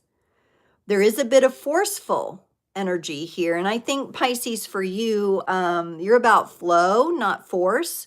Some of you could be, for some of you, depending on the relationship status, could be setting a boundary. This could be you, really you've built up your courage to set a boundary with someone.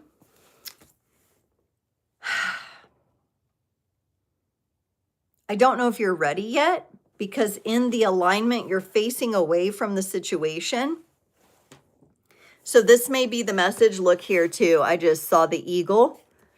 You're getting through this feeling of force that's kind of forcing you outside your comfort zone. You're getting a clearer view of what needs to be communicated in this relationship, because it's not looking how you want it to feel right now. Very interesting.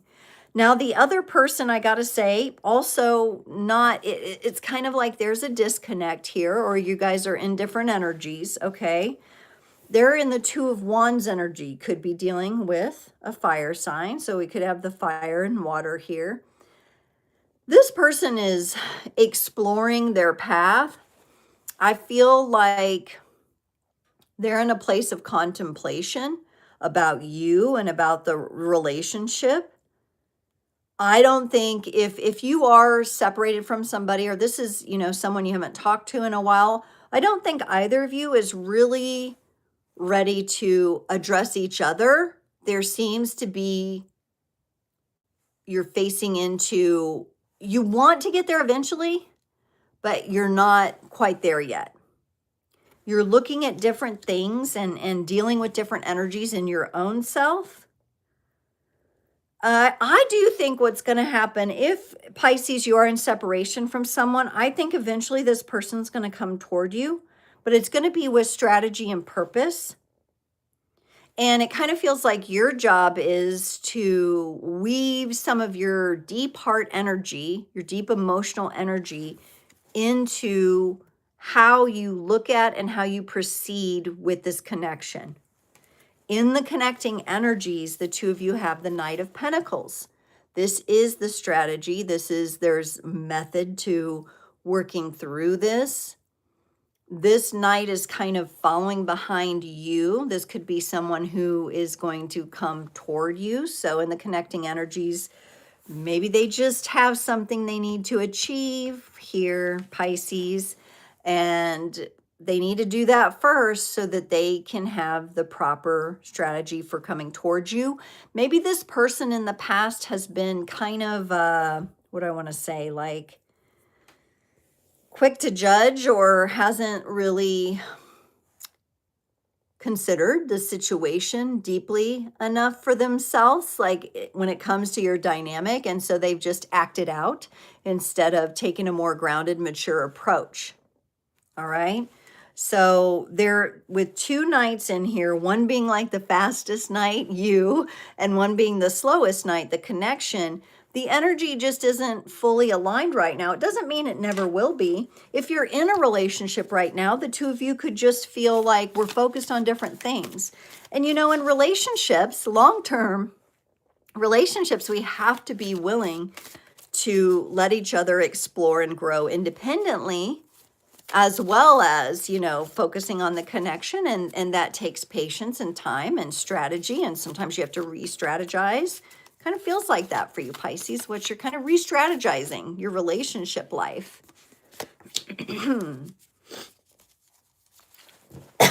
Whew, we got a nice card here from the Lover's Oracle. Hi, Sam. Sam, we're doing collective readings today for each sign. We're on Pisces. We've done Saggy, Cappy, Aqua, and Pisces, and we're moving on to Aries next. But on December 14th from 7 to 8 p.m. Central, you can come to this channel, and I do free mini readings for subscribers. We'd love to have you there. All right. Embrace, Pisces. And look at the blue in your card and the blue in this card. I really love this. I really love this. Embrace. Through each other, you find the missing pieces. You find the missing pieces.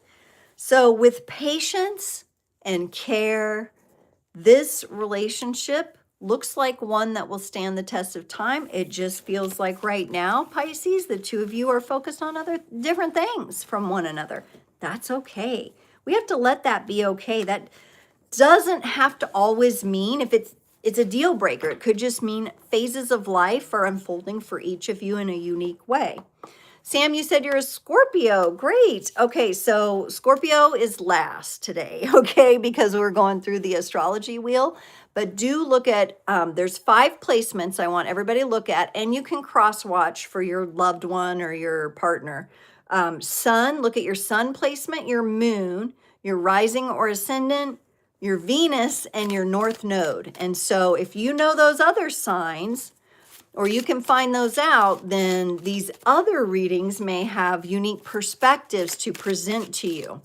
So be sure to check out more than just your sun sign.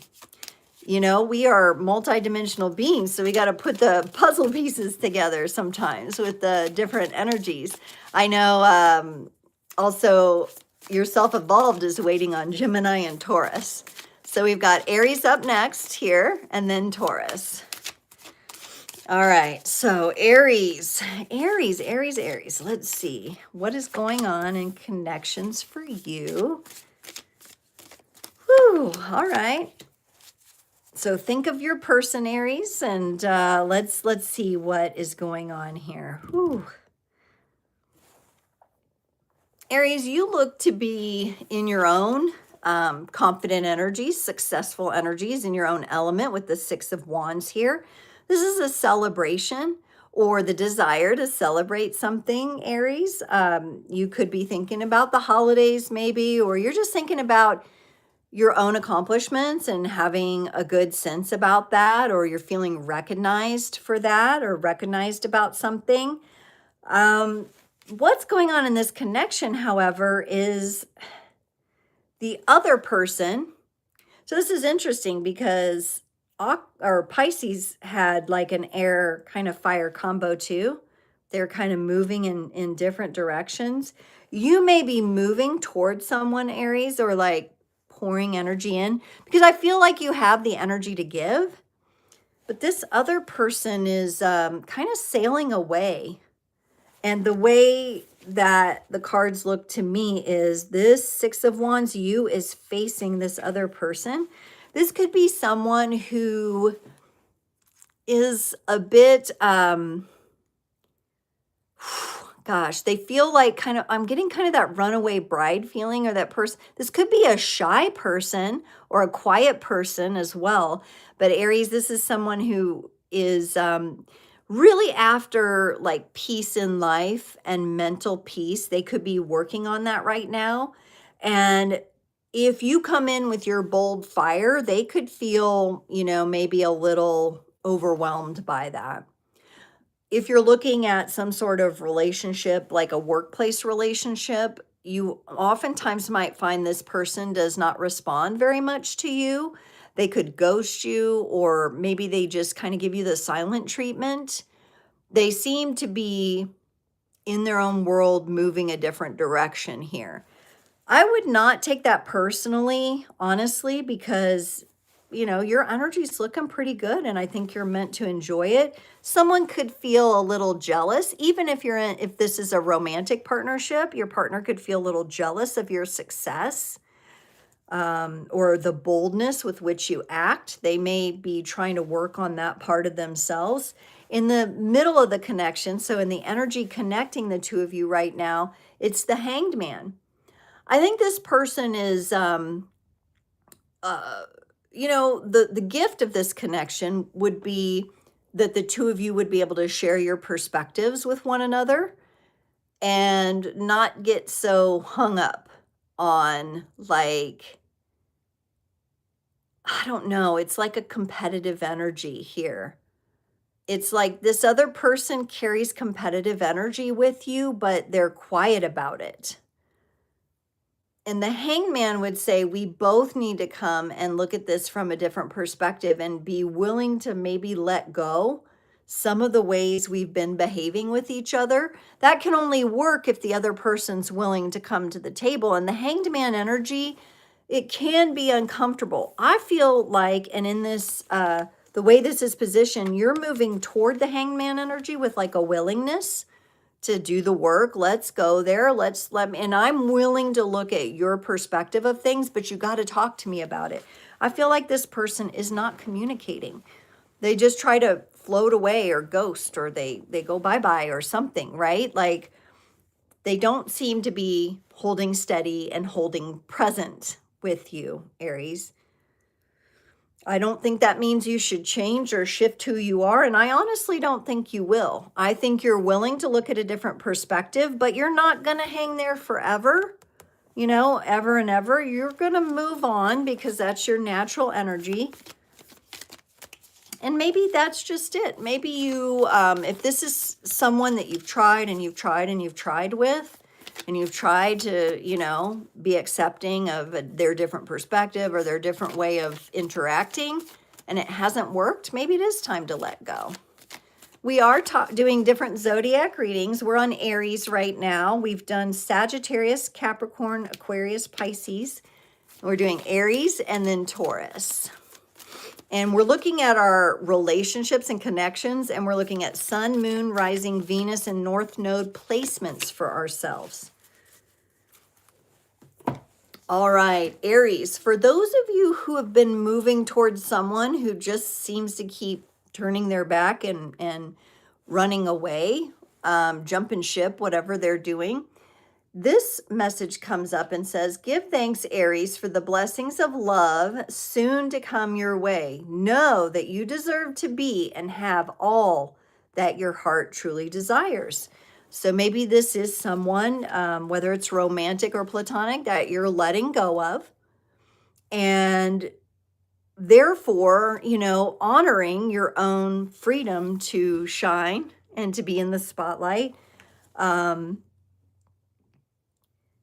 maybe what is enough for this other person, Aries, is not enough for you. And sometimes admitting that to yourself is the important step, is the value of this Hanged Man energy of like, I have looked at it from multiple perspectives. This person is not responding, so I'm willing to let go. Lavesha, hello, hello. Welcome to Creators on the Crest. We are going through sign readings right now about connections and relationships. These are not personal readings, although I will be live on Sunday, December 14th from 7 to 8 p.m. Central for subscribers. Come on and definitely ask a question then. Good luck on your job interview.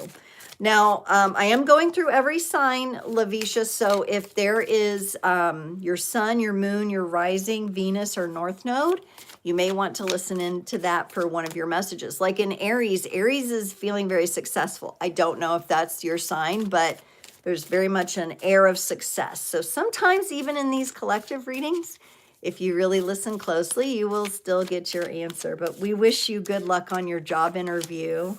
Libra. Okay, Libra's second to last today. I know some of you are going to patiently wait. You're born on the 31st of July. That's Leo energy. Leo the lion. Whew. Okay. Taurus. We're in Taurus right now. Let me just reground. What's really interesting today is when it comes to connections and relationships, many of you are either like in your element or you're dealing with a different element completely. And Taurus, it's about nostalgia and emotions right now. Hi, Sake. I'm doing well today. Welcome. Taurus, you're in the Six of Cups. This is about childhood memories, nostalgia. I think when I go a little bit deeper into your energies here, Taurus, you're giving me the vibe that you're looking for more mature groundedness in your connections. You're looking for your connections to mature and evolve. You acknowledge the past. You're acknowledging some of the emotions connected to the past. And this is, this could be causing you to become emotional, Taurus, a little bit more emotional than you would normally maybe show up. But there's also really positive, good feelings on the other side of it, like a sunny day, new day rises and it feels like sunny and happy. You may be resolving some things from the past in order to make a commitment to this new level of relationship. Your energy feels very emotional, Taurus, but it also feels very warm to me. With that Six of Cups and the sunflowers and the butterflies, it actually feels like spring in your world. I think you're having trouble communicating with somebody, though. I think you're butting heads with somebody. Taurus, you got the other person that you're dealing with. They're showing up in the Queen of Swords energy. It's very determined, very confident energy. It can also be someone who's very clear on what they want, but this person also to me in this reading feels a little cold, a little distant, whereas your energy is very warm and sensual right now, and you're very much acknowledging your emotional journey. This person is more in the mind. Their edge is a little sharper here. They're a bit more cutting, and I think you're learning from this person, Taurus, but I don't think you're comfortable with this person 100%, okay? They may be sharing or communicating something with you that you're having a hard time digesting, and it could be because you are allowing yourself to be a little bit more emotionally vulnerable right now, Taurus. My goodness, and I'm burping and I'm feeling the energies. This is uncomfortable for you. And you're also learning from it. It's teaching you something because in the connecting energies, you got the Page of Swords. Taurus, there's times that you have to get really aligned in when you are going to push your comfort zone and when it's the right situation for you to push your comfort zone. And also times where you need to protect and have boundaries around your emotional energies. Whoever this is, even though you both feel, again, like very different energies that you're showing me here, there is a learning going on between the two of you. Perhaps this person is warming up to you. With the Page of Swords, this is a youthful energy. This, to me, this feels like on a soul level, Taurus, like this relationship is kind of young. I don't really feel like this really powerful soul journey connection, like soulmate twin flame kind of energy, at least not yet. Something more wants to be revealed here. This could be, for some of you Tauruses, this could be somebody that you have your eye on online too. Kind of feels, because I feel the distance. I feel you like warm within yourself. Some of you could be trying to get up the courage to date again, or online date perhaps, or something like that. My Page of Swords, when this comes up, I kind of feel like that's where you're looking at things online.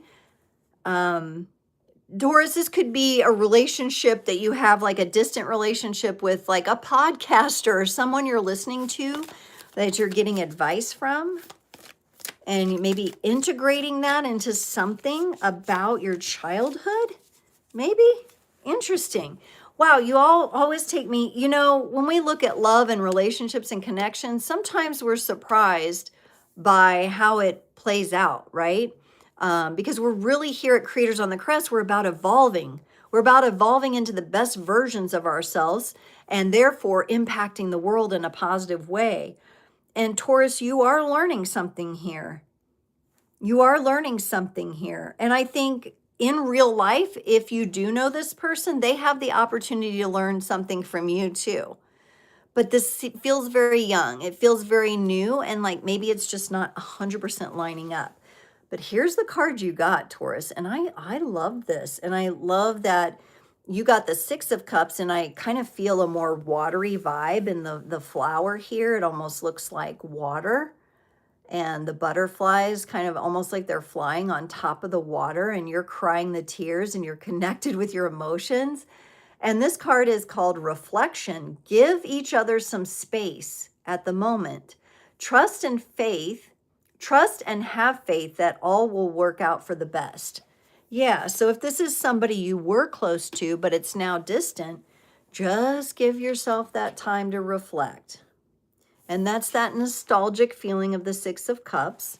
And finding, you know, I feel like there's like a temperature gauge, Taurus, and you're exploring these different temperatures, all right? As you look, you're looking at this other person, you're looking at your own energies.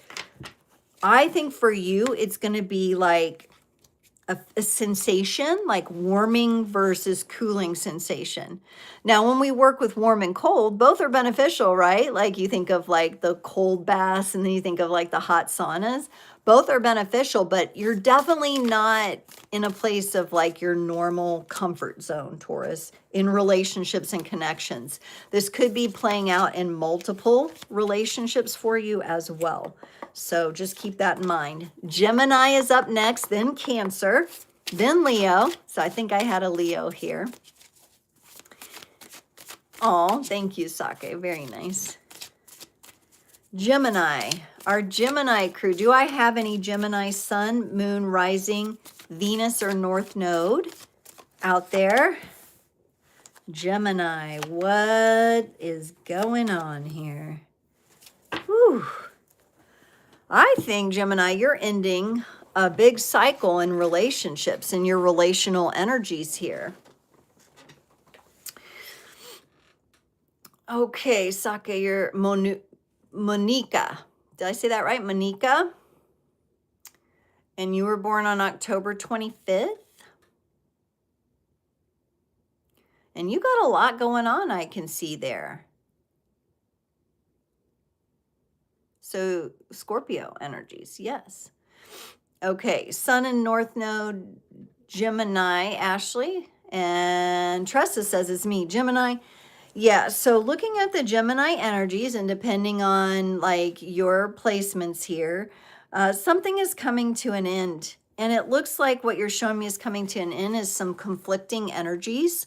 These could be your own internal energies, like kind of feel like you're battling yourself sometimes, right? Or maybe some of those shadows and fears, you're really facing them and learning how to overcome those. Been pulled into challenges within yourself or within connections and love and relationships, because that's what this, like, what is this connection about? For some of you, I feel like this is the connection to yourself, and the ways that you, with which you felt very conflicted, are beginning to find peace now. It feels like a huge cycle is coming to an end. This could mean, though, in a physical relationship that you have, as you go through this transformation, a relationship or a dynamic in a relationship, if it's not the entire relationship, a dynamic could be ending, Gemini. The opposite energy to you, the other person's energy, or this other aspect of you, even if you're dealing with your own energies within, is the Empress. This is the trust in the flow. This is the trust in the cycles. This is the ability to receive with grace and gratitude. And it is, you know, a much different card from the Five of Wands. I feel like through this other person or through this other aspect of yourself, you're being gifted this powerful Empress energy. You have, through the challenges you faced with your own subconscious or through this relationship that you're focused on, you have been able to embody a much greater part of yourself. And this is what's going with you for the journey. You're leaving behind the conflict. Like, I think at the very beginning of our life, your self-evolved, Tressie, you mentioned like you want to be in these relationships that fill your cup. And the Empress sits in a beautiful lush garden and a river flows right to her. And that's the kind of energy you're calling in. But it's come through. Let's acknowledge it's been a journey. It's been a bit of a battle. You know, you feel like you're kind of fighting uphill, having a hard time. There's been a lot of lessons going on, but in the connected energies here for you, Gemini, the World card, this is where the universe comes in and says you're completing a cycle. It's completing. It may not be 100% closed out, but you're completing a cycle. This is fixed. This is determined. We have all the fixed signs represented in the card. And with this kind of victory portal here, it feels like you are emerging a brand new version of yourself. Very heart-led.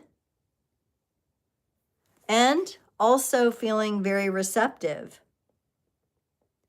Certainly for the relationships that are going to be, that you're calling in, the Empress calls in the energy to her. Those energies you're calling in, Gemini, are really going to be the ones that walk with you on this next leg of your journey. So, however that is transforming in your life, I feel like a great sense of you're meant to trust that and embrace that. And just give yourself a little bit more time with the closing of the cycle. Time, grace, space to close off this cycle, okay? Gemini, you got from the Lovers Oracle the Healing card. Imagine yourself and the subconscious part of yourself or your beloved surrounded by light.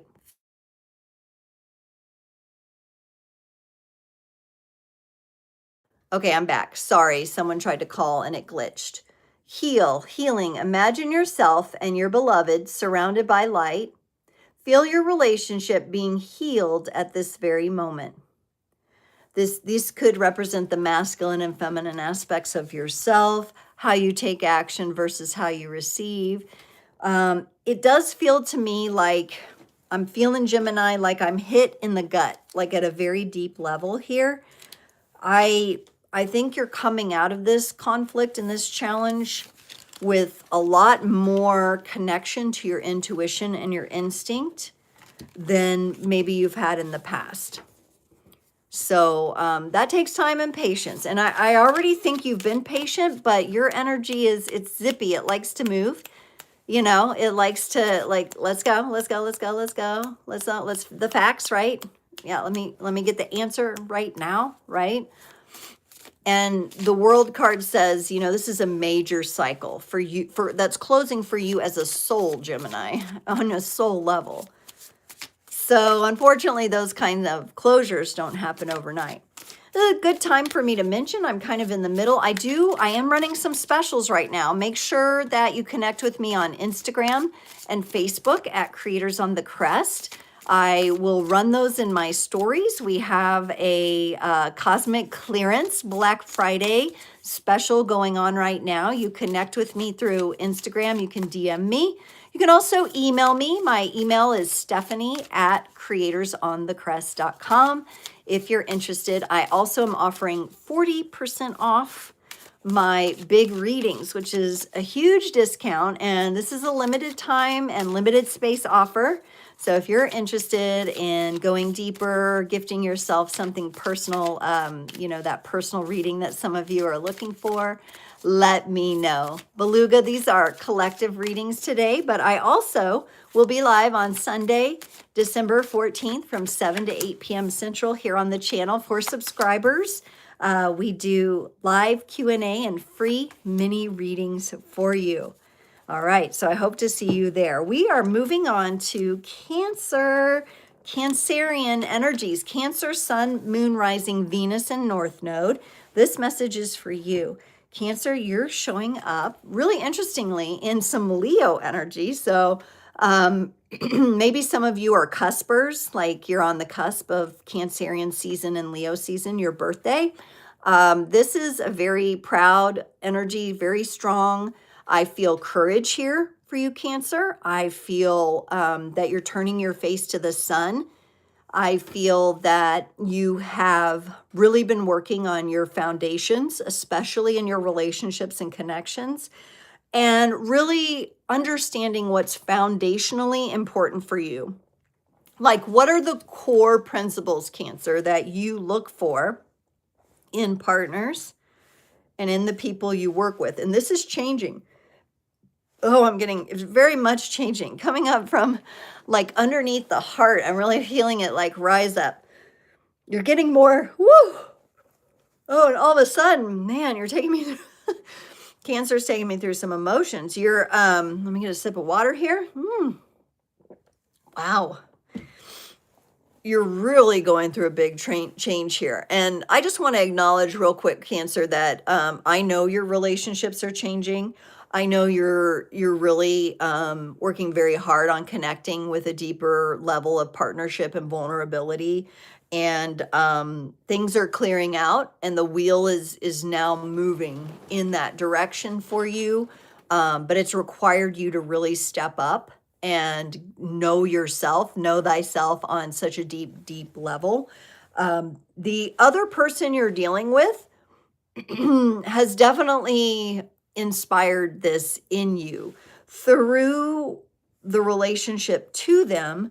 They are showing you, and this could also be an aspect of yourself. When we talk about love and connection, it could be the way you connect to yourself, but they brought in a change for you with the Wheel of Fortune. They bring in some very different energies. There's momentum here though, which I really like for you. And I really feel like this is, it feels like an energy that hasn't always been easy. Maybe there's been some resistance here to this change, or you find yourself, Cancer, with someone unexpected in a relationship with somebody you didn't expect to be in the relationship with. Some of you may be dealing with strengthening or like the longevity and the durability of your relationships, and you're reflecting on that. This person definitely is a change agent for you, Cancer. There's somebody who comes in and helps redirect you to your greatest desires. So it honestly feels like quite a gift, but that doesn't always mean it works out perfectly with that person. However, in the connecting energies here, I do see love and partnership. So even though this person brings in great change, and at times you might feel a little blocked off or resistant to that, you are finding the strength within yourself to come and meet this person on a deeper level of partnership here. This is emotional energy here, Cancer, that you're comfortable in. Maybe some of you have recognized something through a partnership that you've had, and then you've had to kind of strengthen and face yourself, because these strength energies, they're kind of facing the other way of the relationship. Maybe there's some independence there, or some kind of like lone energy that you needed to get right within you about before you really feel like you could dedicate to the change that is calling you. But you know, we have that Jupiter retrograde in Cancer is about expansion and growth. And I feel like you're getting stronger as you explore those energies. And I feel like your partnerships are also going to get stronger, but maybe it kind of comes through in a way that you didn't expect it to come through. Things are being shaken up, reorganized. The wheel is turning a direction maybe you did not expect it to turn. And Cancer, you got the Time card. I love this card, this beautiful tree energy. It says you are trying too hard. Don't try too hard, Cancer. Give it time. Give this time to unfold. So if you're in a relationship and unexpected things have happened and you've had to be strong, give this, maybe the partnership needs time to heal and to come back together and to reignite. I think you're gathering your strength for showing up. You're going to be showing up in a whole new way, Cancer. Whole new way. All right, we're moving on to Leo. Leo is up next, where our lions and our lionesses, sun, moon, rising Venus, or north node Leos here, our lion energies.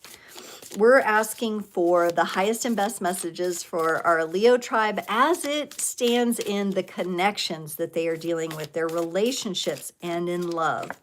So Leo, let's see where your heart is at. Let's see what's going on, who you're dealing with here. Woo. Woo, Leo. Well, I will say, Leo, I think you're in this place right now where, the heart card deck, thank you, Tressa, is the Lover's Oracle here. The Lover's Oracle. Tony Carmine Salerno is the author of the deck. Yeah, I love this deck. Hard to shuffle, but really cool images and stuff. Okay, so Leo, you're in grounded energies right now, Leo, but you're really focused on growing something. I like the fact that you're grounded. I think some of you may have taken up a challenge for like your own growth to connect more deeply with the earth energies. You're showing me a very earthy energy, which is a change for you. It's like kind of like your fire, and maybe it's seasonal for you. Some of you have seasonal effects going on, but I feel like some of you are gathering the harvest. You're growing something over winter. It may be something you're planning. This could have to do with something like that. You're learning how to fill your heart, fill your basket differently. A lot of you could be, when it comes to love and connection, be focused on resources or shared resources with this other person. I think the two of you are going through a big transformation right now. I think it can be a little bit scary. For some of you, this could be a divorce or a separation. Some of you Leos may be going through that. If that's the case, I'm very sorry. The other person is carrying your element, and they're showing me a King of Wands energy. You could be dealing with another fire sign here. In this case, and I know this came up earlier for another sign, but in this case, I kind of feel like this person, normally Leos are very, you know, like we see like people say, oh, Leos are, they're so egoic, you know, or whatever. That's one of their shadow sides. But I'm feeling that opposite to your energy now.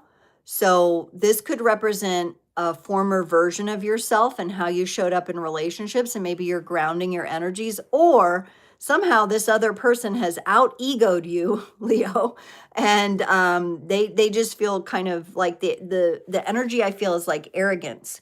Maybe some of you Leos have left that behind. You're looking to resource yourself differently. You've explored that part of yourself, and now you're kind of coming into a more practical, nurturing way of operating right now. It does feel like it's a big change for you. You could feel, for those of you who have gone through a separation, divorce, or breakup, you could feel like this other person took a part of you. The connecting energies are the Death card, which, you know, does and very much can describe an ending to a relationship or a cycle or a version of yourself as you love and connect to yourself. Some of you Leos could be finding different ways of like loving and appreciating yourself that you haven't seen before. Those are changing and coming to light for you. But this relationship, even if it is a separation and a letting go and a moving apart, it can feel a bit difficult to disentangle from, is what it feels like to me. Whether you're shedding a version of yourself, you know, and you're opening to a whole new level of self-love and care, or this is truly another person who kind of feels like they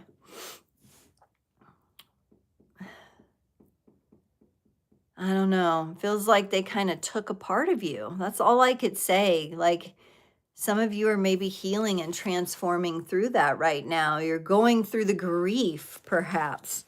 I think you're going to reclaim this energy, but for those of you who are really going through it, you Leos having a hard time, this is a message of you are in the midst of it. So, you know, you're going to have to find a way to give yourself grace here. This person could very well have been or is a soulmate. That the lessons that the two of you had to learn through was kind of tough. I just want to show the golden pentacles on this card one more time, and how you have the basket and you're ready to fill yourself up, Leo. And you got another tree card. I feel like Cancer and Leo have these tree cards. And it says here, manifesting miracles. Your dream will become reality. Trust your heart and continue to follow its guidance.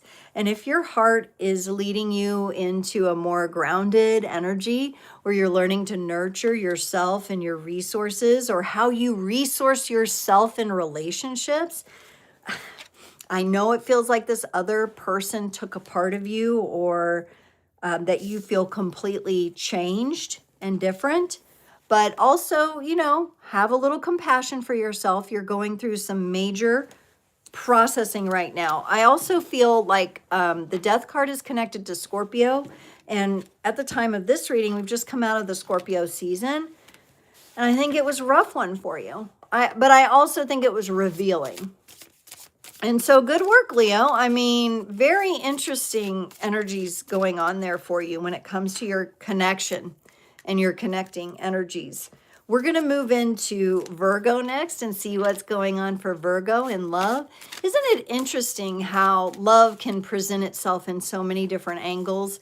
Like, I know a lot of people out there, when they find a channel and they're like, oh, she's doing love readings, it's like me and them, and like, you know, only that and me and my person, my soulmate, my twin flame. But when we are conscious and acknowledging soulmate and twin flame relationships, what is that, y'all? It's the deeper knowing of yourself. So the reflections and the dynamics that come up are meant to teach you about you. And there is always so much focus on the other, right? Or the other's always focused on you. And really the deeper, bigger, wiser lessons is that we use our connections and our relationships and the joys and the pains and the highs and the lows to grow ourselves. And so sometimes soulmates, I don't know why I'm saying this as I'm talking to Virgo here, but sometimes soulmates really present challenging lessons to us, but it's for our growth. That's what makes them a soulmate. Whew. Okay, Virgo, you're actually, this is very interesting. I think some of your really wonderful analysis energies and intellectual energies have really opened up a portal into some new level of spirituality for you here with the Hierophant. I think you're very comfortable talking about your spirituality, your religion. I think you're very comfortable discussing your connection, your theories, the way you feel about a relationship to a creator source or to God. If this energy feels very existential, this may be coming up in your relationships as well. There may be, I kind of feel, Virgo, for you, what I'm feeling is like more than one person.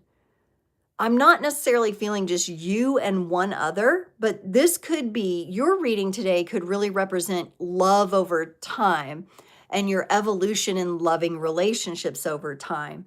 And they've brought you to this beautiful illuminated portal where you're really gaining a lot of leadership within yourself on a spiritual level. And Virgo, you know, I know sometimes that may not always be the most natural feeling for you because you tend to look at the world more earthly speaking. And so, you know, on some level, you're looking at it from that perspective. But I also do feel that deeper illumination in you, like a recognition and a comfort level with showing up as who you are and discussing. Some of you could be going deeper into theology, history, archaeology,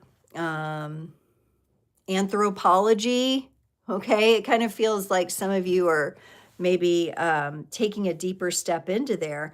And then so, of course, as you do that, you're shifting your own energies, and then your relationships with others shift, Virgo. The person you're dealing with or the outside energies of you, or the opposite, is the Four of Cups here. This would imply to me that as you step into this leadership power, you know, the people around you are going to feel a certain way. And some people are going to feel stable enough in their energies to just have this discussion with you, to go deeper with you, to explore this with you. And others may not. Others may be caught up in their own little world and not really wanting to accept that or to move through that. And so what I'm seeing for you, Virgo, is that I'm seeing multiple relationships here, okay? Romantic, platonic, family. And in the connecting energies, you got the Strength card. And it feels to me like the strongest relationships and connections you have are going to survive this. They are going to be the ones who reach up and take that cup. It's almost as if, I know normally I read this card as the universe is handing this person the cup and this opportunity, but I kind of feel like it's you trying to open discussion with people. And some people are going to be strong enough to meet you on that level and to open up with you and to this and what they can learn, even if they disagree with you, and others are not going to take that opportunity. And maybe it's about you becoming strengthened in the acceptance of yourself, Virgo, through those energies. Because, ooh, and this card just flipped out. It's not even like it's not your normal MO, right? It's not your normal modus operandi. So people might be used to you one way, and now that you're showing up in this greater illumination and greater awareness, not everybody's gonna feel comfortable with that. And that's kind of what it feels like here. But it is showing me in the middle of everything, the strongest connections and the ones that are most aligned will survive. And this is the card you got. Looky there. Balance. We have the yin yang energy here. Love is not always about agreeing just for the sake of it. A great relationship is one that both supports and challenges. Absolutely. Absolutely. And what I see is the relationships that are meant to stand the test of time and will be the strongest with you are the ones who will agree to disagree. They're the ones who are going to show up and have their heart open to you. They're going to accept that cup, regardless if what you're saying is exactly what they believe or not. They're going to find a way to love you anyway.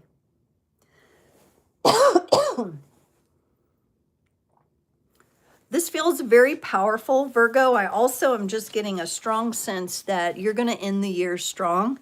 It kind of feels just like, wow, like you and maybe even your comfort level or your awareness about the relationships in your life and where they are at, you're going to end on a strong note, a powerful note. So honestly, that's beautiful. Not the easiest, you know, even though we see the Hierophant, what it took to get there. Probably was a pretty rocky road, probably had a lot of ins and outs, ups and downs, but it's also very powerful. Hi, Sam. We're moving on to Libra. Do I have any Libras out there? Sun, Moon, Rising, Venus, and North Node Libras. Where are my Libras at? Talking about balance. Some of these signs will kind of catapult into the next, which is really interesting. Let's look at what's up for Libra in relationships. What's going on in the connection? Your connection to love and relationships here. Libra, you got the Judgment card. Ooh. Wow. And I just like, oh, I'm having so much energy bubble up, Libra.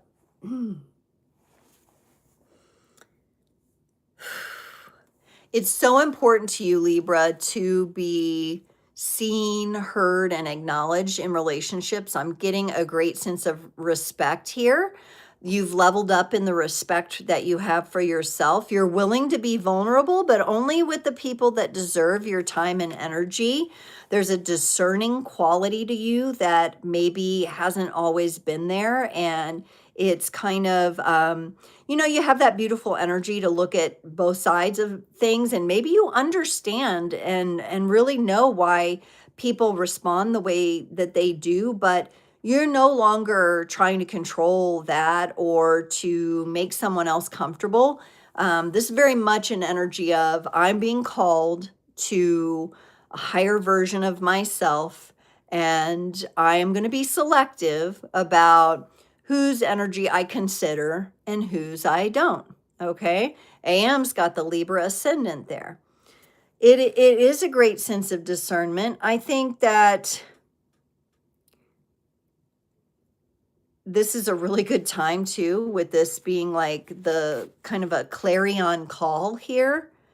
You're being called, or you're calling yourself to a greater harmony in life, greater, a gentler melody than maybe what you've been dealing with. Feels like to me some of you have had to juggle like multiple relationships, and some have responded well to your input and to your presence in that, and others have not. The other person's energy, so I want you to think about someone that has not responded well to your energy, okay? They got the Six of Swords. Because of the shift that you're making and how you're showing up very clear and vulnerable with boundaries and maybe a depth that someone else isn't used to, they got the Six of Swords like, I just want the peacekeeper back, Libra. I just want the the negotiator back who sees both sides, or possibly Libra, you've even seen something about this person that they didn't want you to see. Maybe you've seen something about them that they don't want you to know, but now they know you know. That could be the case too. So this feels like someone is moving away from you for that reason. There's the version of you that you're shedding, and you're kind of being reborn in this new, like, I demand more in my relationships and in love. And you may see someone move away or walk away or travel away. It's like they don't want the boat rocked. They don't want the boat rocked. And you're rocking the boat. That's what it feels like. In the connecting energies, a lot of transformation happening with the Ace of Wands. I honestly think you and this person who may be moving away from you, the gift of this connection relationship is that new beginnings and a reaching for what really matters is happening. That's been the gift of this connection, especially for you, Libra, if you're the one listening here. I also get the sense for some of you that this person that doesn't want the boat rocked, maybe they just carry a sense of overwhelm, and it may not even be that personal to you. So for some of you, it is personal. They're like, I want old Libra back. I can't deal with this new Libra. This is causing me to grow and look at things I don't want to look at, that kind of thing. I'm not ready to be seen yet. I'm not ready for all that. But then others, it kind of feels like, and maybe it's dual aspects of this person. It kind of feels like they're overwhelmed, like they just can't hold that energy. Yet this relationship is trying to teach them how to grab and hold that energy, but they're just struggling. They're struggling with it. So with the Ace of Wands, that represents a new beginning or a new transformative energy. It remains unseen. I'm not really getting one way or another that this is the final end of this connection. It just maybe somebody's like retracting from you right now, and they'll come back around when they're not so overwhelmed in these new energies that you're carrying, because your energy is showing up very loud and like clear right now. And honestly, I like that energy. And here's the card you got, Libra. When it comes to matters of the heart, there is no right or wrong. Every choice you make expands your understanding of life and of love. Yes, Libra. Yes. And I feel like you know that. I really do. Like in your energies, it feels like, yeah, I know that. That's, yeah. I'm expanding. I'm getting more clear. But maybe that's just a lesson that the other person has to learn. And in the meantime, if you're struggling with them at all, just, understanding that this is a part of their journey right now. Again, they could come back around and be in a more accepting place when they're not so overwhelmed. Right now, it just seems like I want to go quiet. I don't want to deal with this new version of you quite yet. But we can't, retract our own evolution. And no one who truly loves us would want us to, right? So with you coming in with that beautiful clarity and discernment, Libra, I think that's a really beautiful sign there, that you're committed to that and trusting that, if that person's meant to come back around, they will. Either way, there's energy between the two of you that is passionate and transformative and bringing you into new cycles. So, some people resist that, and it's okay. Or they just try to float by it and not acknowledge it.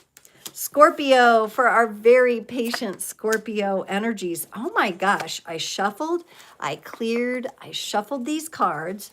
And Scorpio energies kind of come in with a mix that's given me a vibe of some of the previous readings. So, definitely look at your sun, moon, rising, Venus in North Node. I also may be picking up on some of you that have a Scorpio stellium. So if you have a stellium, any of the major planet, like more than three or more planets in the same Scorpio sign, that's the stellium. It's like you're interacting definitely with some of these other energies, Scorpio. And I think, you know, your energies during your season were super powerful. You may still be in the depths with that though. So let's look at your energy. There you go. The conflicting energy of the Five of Wands, right? Was it Gemini that got this? Can't remember exactly because I feel like I'm like just in each space and I forget the other spaces. But Five of Wands, the challenge. So Scorpio, you're definitely feeling challenged in your connections right now. Your energy feels a bit repelling, standoffish, or a bit competitive. So just know that. I mean, the Five of Wands is a minor arcana card, but it kind of feels like as you're showing up day to day, you're pretty, it's with that stinger. You're pretty sharp right now. And it doesn't mean that there's not purpose to that. I could really be picking up on the Sun and Mars in Scorpio right now, and they're squaring that Pisces moon. So you could be dealing with the Pisces energy. You could be dealing with some shadow aspects here in yourself, in your connection, in your relationship. I think for you, Scorpio, someone has behaved in a way that is untrue to themselves. And I think you know that, and you're just not having that at all. So someone you're connected to is behaving in an inauthentic way. And I think that's what's really troubling and challenging you here. This person just wants to, and look here, the Six of Swords, where all these people are running away, y'all. They're turning away, they're going quiet, they're ghosting, they want to be silent. They're just not ready to deal with what needs dealt with. This has kind of come up as an overall theme amongst the 12 signs. Multiple signs I've seen the sign dealing with other people that are, you know, floating away. The Six of Swords, actually, it is a card that has purpose. I mean, it is about moving from the conflict in the Five of Swords, which Scorpio, you're in the Five of Wands, so you really got that fiery stinger out. But these people are like moving into, like, they're like, peace, calm, Scorpio, too hot, gonna sting me, you know, can't deal with it. And they're trying to get away from that. Now, they would move on then from the 6 to the 7, moving on into the 7 of Swords, which is an energy of learning deception and how to distinguish deceptive energies, first of all, within yourself. That's probably this person's lesson, Scorpio. But the more you come at them, I mean, they're going to see you and, like, you know how there's some people out there, they see a scorpion or a spider, and they're like, ah, and they run away. Like, they're not having it. They're not wanting to deal with that. Not right now. The energy of this relationship is kind of at a standstill. And the Hanged Man, here again, we have some connecting energy that came up once before. Check your different placements, Sun, Moon, Rising, North Node, and Venus, and check those out and compare them. Scorpio, you're a little hung up about this right now. You want to be authentic to yourself. You want this person to step into their authenticity. And yet at the same time, neither of you is connecting. And it's because they're turning away, and it's because you're really fiery and sharp and poisonous right now. That's kind of how it feels. I think this one, you got the only time will tell. Only time will tell, Scorpio, about this one. Because this person has to be comfortable and strong enough to face you. And you have to be willing to take some of that. No, I won't say take it out. I'll say temper your stinger a little bit, Scorpio. All right. And yeah, this has to do with authenticity and each of you being able to show up as yourselves in this connection, in this relationship. Creators, oh my gosh, what a beautiful, wonderful Frequency Friday. I hope you enjoyed getting into these love and relationship and connection messages. Don't forget to mark your calendar for the 14th of December, 7 to 8 p.m. Central here on the channel. I'll be doing live mini personal readings for my subscribers. Definitely be sure to show up then.